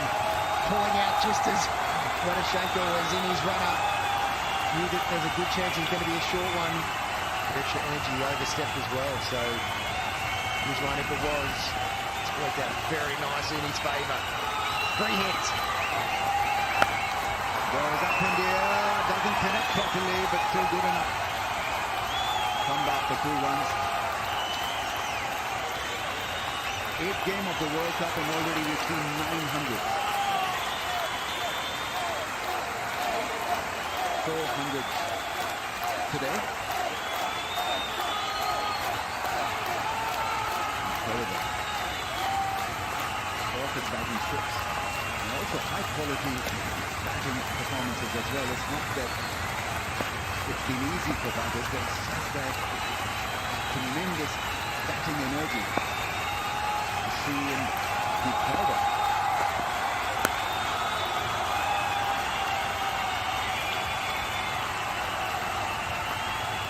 15 runs from the over with a ball today. Looking now much easier doable. Job 142, 109 in T20. You drop this on a pitch like this with 8 wickets in hand. In fact, you could see his one, just energy goes back at the ball. It's like a baseball swing. As the ball came out, his front foot stepped back towards the bowler to generate that extra power. And using his ball to rotate around it is nursery hit standing. Oh, that slash! Wow! That absolutely bludgeoned. Abdullah Shafiq nailed it. Wow! Is some cricket shot there. 19 runs from that over. I let Wahoo explain this. Wow! That flew off his bat like a tracer bullet. And it's going to be a drinks time just to cool the jets a little bit for the Pakistan batters.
Show going up here. Pakistan 207 for the loss of 2, and it's all about Abdullah Shafiq and getting 100 on his World Cup debut. Now then for 12, Babar Azam for 10.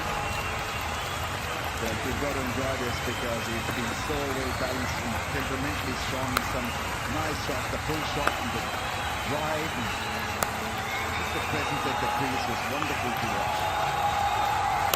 Picked up the loose deliveries, very good down the ground, and that's how he got to his 100 with a full shot. Thank you for watching me.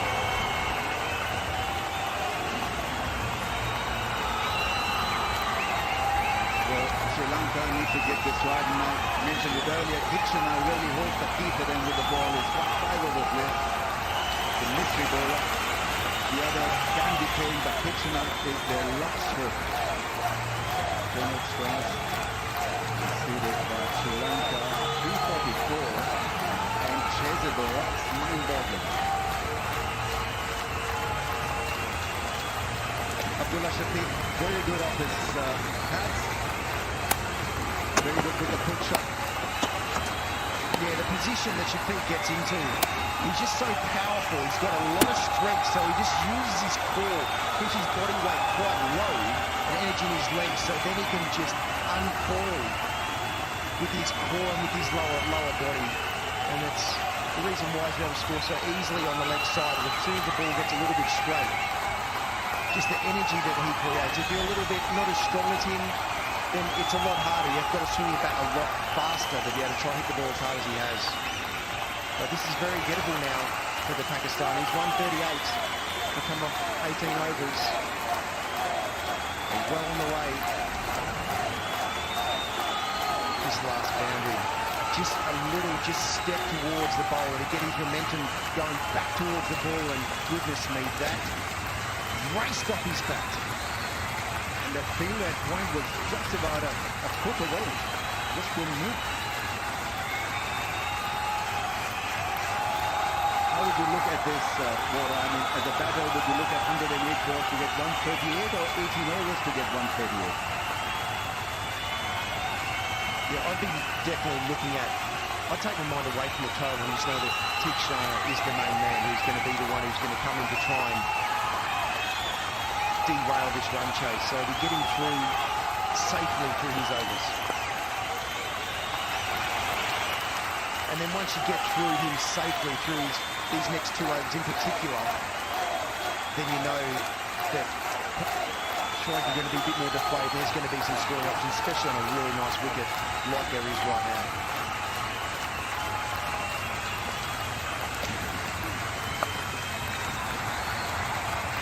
I think he's got 2 roles to attend to look after A, to pick up a wicket, and B, to be disciplined. So squeeze the scoring rate. Let the scoring rate just calm down a little bit to 3 or 4 good deliveries, and then attack with a wicket-taking delivery that he possesses. That can't be easy. It's made a slight change in the field, so Squealy has come up and long off has gone back. He might look to maybe bowl a bit wider, but there's so much space. Just that lead side fielder come in to squeeze. The other option for these 2 batters, as well as you talked about role is to get to a point where you say, okay, which one of us is going to be more attacking or not? Who can actually throw caution to the wind a little bit more? Although they don't need to, they're scoring boundaries at ease. There's a sweet shot, that's a flick.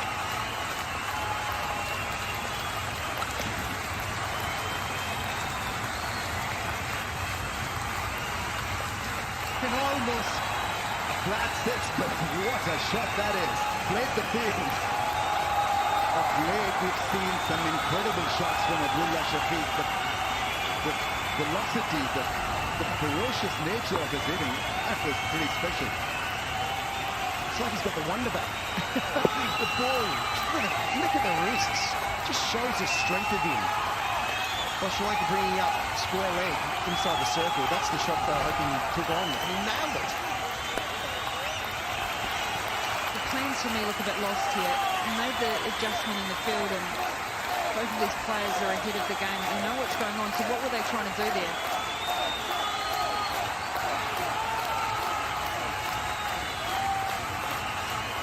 If he's not blocking off any side of the field, he's effectively given that a free shot. You don't need to do anything. You don't have to middle it. I mean, even better if you do middle it. Made that adjustment now. Long off comes back, and that Squealy fielder comes out. Off out on the boundary.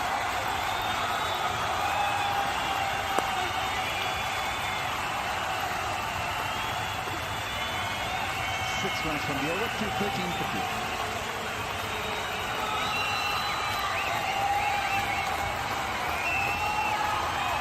Look at how can you block off any side of the field, but it's just such a small boundary either side. It's tough as well.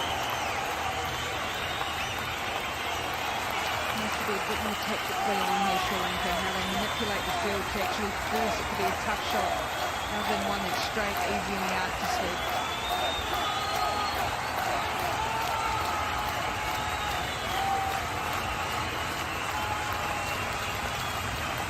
What about Patirana then? What role will he be given? He's had a low day. Not being his best day, and so he's only young. We're talking about a 19-year-old kid at a world stage, and so can he get it right? With that bowling action, Water, I mean, it can be tough if you're not having a great day. Yeah, Patirana's absolute strength is his variations. We've seen him with the Chennai Super Kings. When he's bowling, his variations, that off-cutter, his Yorker, getting and executing that well, and his change of pace, bouncer as well, that's into the wicket, off-pace or a fast bouncer. So he's got a few ball options. He's just got to be very clear with which ball he wants to bowl right now. And he's very clear on how to execute it to the best of his ability. Oh, yes! What a catch that is! Patirana gets the wicket. Abdullah Shafiq is done. Because this really was world-class at point. Hemanta, the substitute, plucking it off in thin air. Abdullah Shafiq can't believe his luck, but what a knock he's played. And Sri Lankans slowly are back. Wow, that's exactly what Sri Lanka needed, a special piece of fielding. Patirana, he dragged it down a little bit.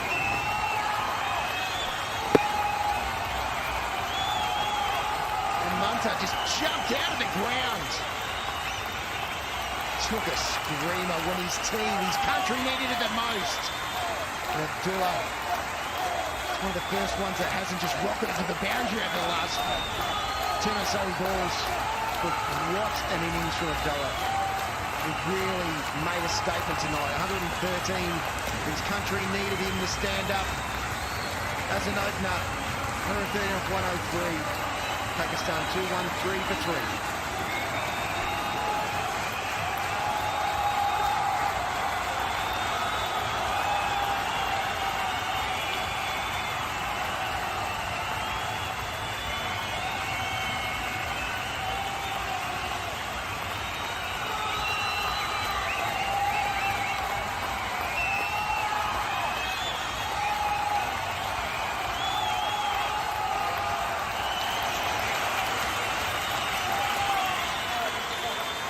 Shakir is in at number 5. Very able batsman, very good against spin. And he'll keep on rotating the strike, which is good in a way because he's busy at the crease, as they say.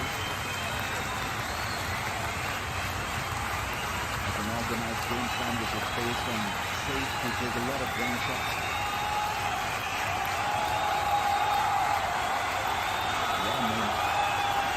The sub feeling. Really, I mean, it is so tough feeling on the lights, but to go for that catch, someone is just coming, it's just breathtaking. Oh, nice and full, beats him. Well, it was a special knock, wasn't it? Needed something special in the field from Sri Lanka. What's he doing out there? Just a bit high, but look at this. Good presence from the ground, pushed off, flowing. Wow. You could watch that all day. Look, he's caught it behind him. That's how good it is. Oh, that's a real wide one. Absolute wide delivery. It spoils the show, not only for the keeper, but for his skipper as well. Pakistan under pressure, new batter in. And somehow he misfired it. Patirana, he'll learn from experience, but he does not need to try and bowl the perfect wicket-taking Yorker with a new batter. He's just got to bowl good balls, like the ball before he beat Sajid's bat. Just that one nice fuller length outside off stump. It's a big risk. Oh, that's a wide one. It happens with his bowling action, under pressure, expectations. from his team, from his captain, and you can see that he looks a little lost. He's overcompensated, hasn't he? The previous balls just hung around too far, and this time look how quick this is. Reaction time. 0.91 of a second.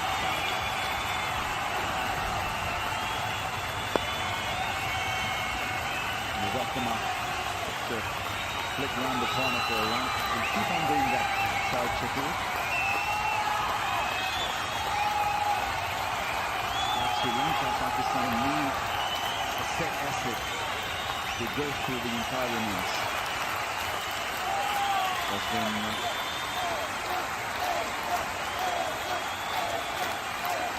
Cecil Mendes got out. It was his partner who got 100 and just kept on with the innings momentum.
Trying to sneak another over or two in here, I think. Watching Shanaka with the left-hander at the crease. Sneak an over or two of Cunningham to silver in. A little bit of pressure off. It hasn't really taken any off though because it's gone away before. Lovely bit of timing.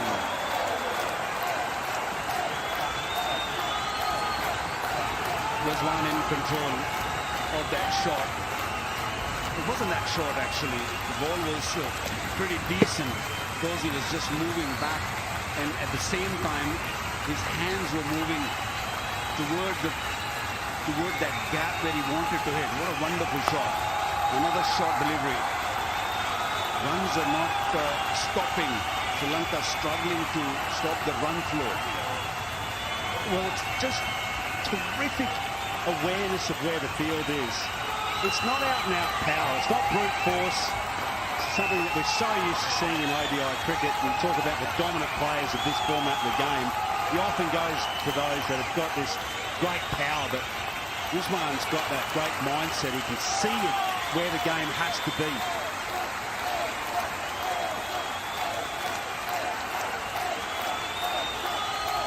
Hardly missed the beat since losing by the score of 37. Hardly missed the moment, have they? Haven't let the run rate get out of control at all. Terrific partnership. Scored for the 213, 100 for a bullet defeat. He can park my car anytime in the garage, Rizwan, because that's just like a glove. We saw that boundary. That is pinpoint accuracy. It's got to travel 70 metres. Cindy over, 35 gone, 228 for 3. Some for the game. Not a bad over. 5 coming from it.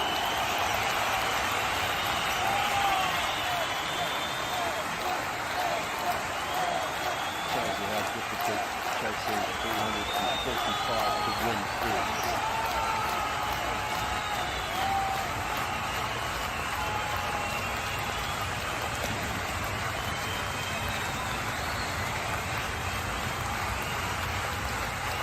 Successful chases in ICC Men's Cricket World Cup's Ireland. 329-7 against England back in 2011. It was the Kevin O'Brien 100, which was, until a few days ago, the fastest ever in a World Cup. Taken off him by Aidan Markman just a few days ago. It was 50 balls. O'Brien's and Markman 49 has set a new target. That is good work.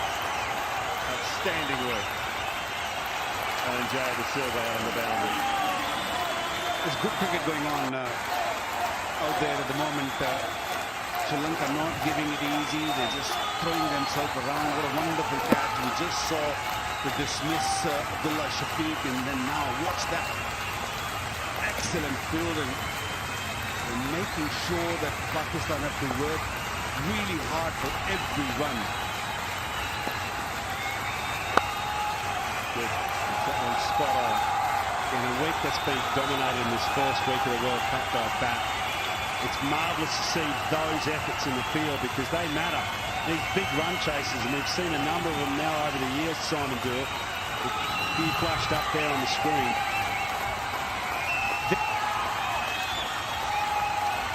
Then, away from the pressure. If that had gone for 4, maybe that ball would have been different. A little bit of different pressure on a youngster. A good fielding makes the bowler feel really good. He had a tough day.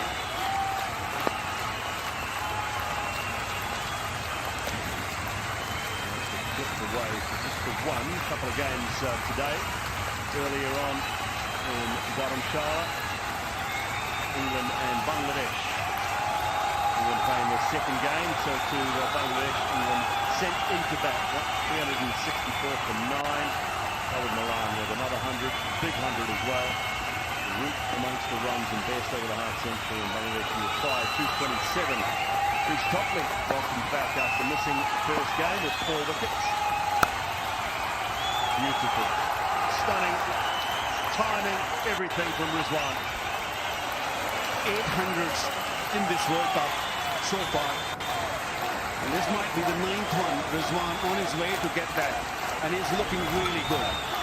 Batirana really presenting him outside the off stump, and what a timing once again. We saw him earlier against the spinner, that he pulled the ball in the gap, and again, superb timing. 20. Batirana's 20. He finds a way to get a wicket, but there's no question that Rizwan's just owning him here at the moment.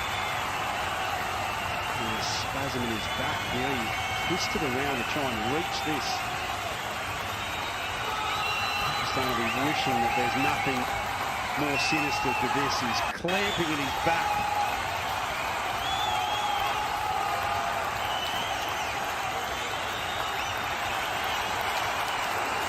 Pakistan can't afford to lose him. He was looking to go over the wicketkeeper's head. He was reaching for it. And on the way down, he felt something in his back. He has been struggling with his back at times. But he's not going to let it go now. He's going to be there at the end. That's what he wants to do. Can't afford to bet. He needs to find a way here. He's got to be the 900 in the first week of the World Cup. This is essential for Pakistan here. He keeps going. He's got to dig deep. Even if they can get Pakistan 5 or 6 more overs out of him, that run rate now is as steady as she goes below 8. That's where the damage is being done.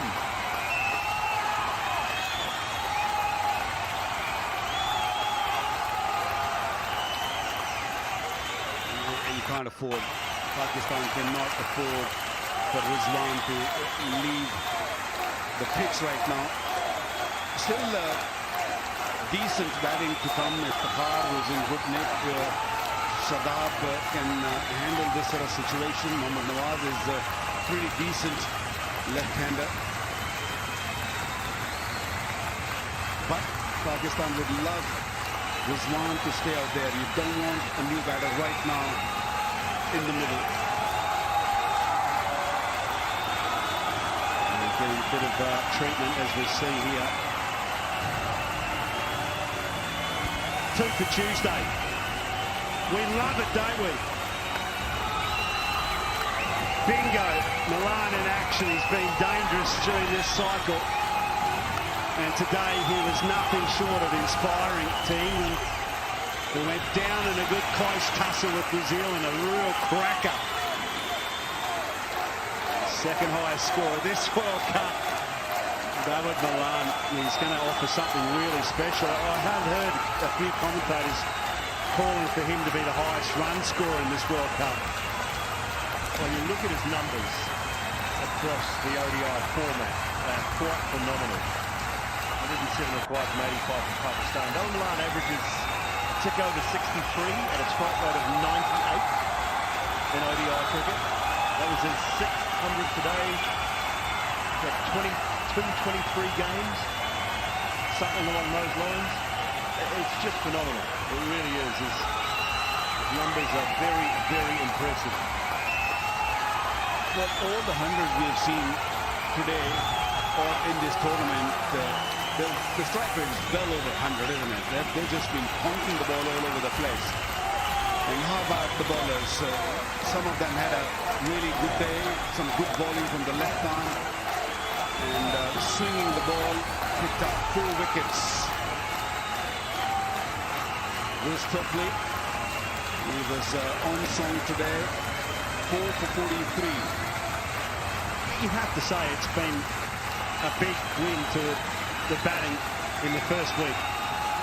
800s, we might be about to see something here that takes us to 9 potentially. Just the one fifer. Mitch Santner for New Zealand that are really featuring hard in this first week. They've really lifted. And it must have been demoralising after the 2019 World Cup. Probably shouldn't have even gone into a super over. And then to lose the way they did, they've just got the resolve. I think it's a really great week, isn't it, cricket? Magic stuff. Magic stuff, absolutely. Plenty more to come. 239 for 3.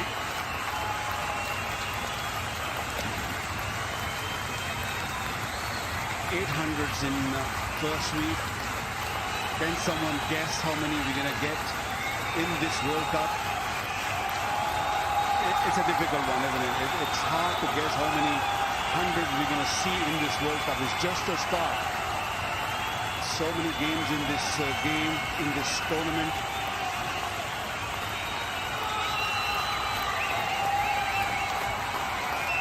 Won't be surprised if Rizwan gets his 100 here and make it 9-10. I beg your pardon, I've been told by Mazhar.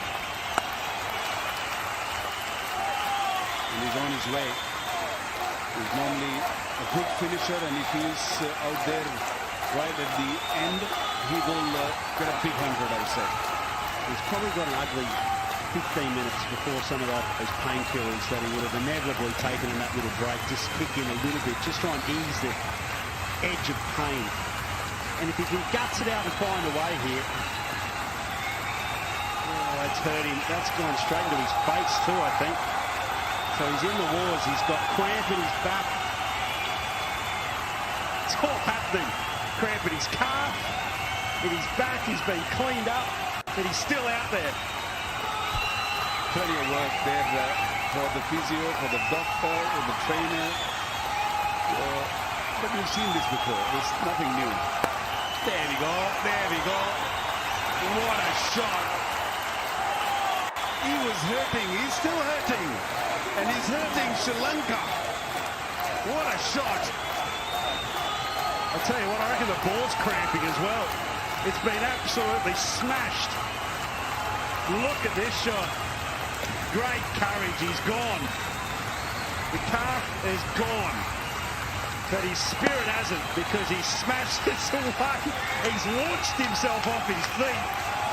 Oh, that's something special, son. Somebody find a sniper, please. Taking him out from long range. Wait for it. Oh! There you go, son. Oh dear, oh dear. He's still going. Get him in the movies, please. I couldn't put his right leg down before he got those cramps. They're painful, I tell you. They're very painful. God, that was funny. He's not sure which part of his body he needs to clutch next. But he's hitting catches out into the crowd, and that's what's important for Pakistan. This partnership, it must stay afloat. Already handy. 33 off 23 balls. Don't know how long the umpire is going to give him to sort out his issues. They're going to get a little edgy also. They're standing right on top of him. They're probably quietly saying him, either you just go out or get on with things. And I like that. I like that from the umpires. This is all part of the game. It's all down to fitness. I know it's hot. I know it's hard. I know he's cramping, but if you can't carry on, you're not taking up time out of the game. You can't carry on, you go off. Get your treatment off the park. The tire hurt, you come back if you like. You either get on with it. There's too much time wasted with this sort of thing in the game. He ain't going. He's not going, Simon Dool. He's eyeing up 100 and he's hitting shots like this. Sorry, I'm saying to Chris Gaffney, buddy, you just relax, because I've got the bat in my hand. You're going to have to force me off here. Time him out. Yeah, they have to drag him out. He's not going anywhere. He's not only looking to win this game, but he's also looking to win the game for his country, and of course to get to his 100.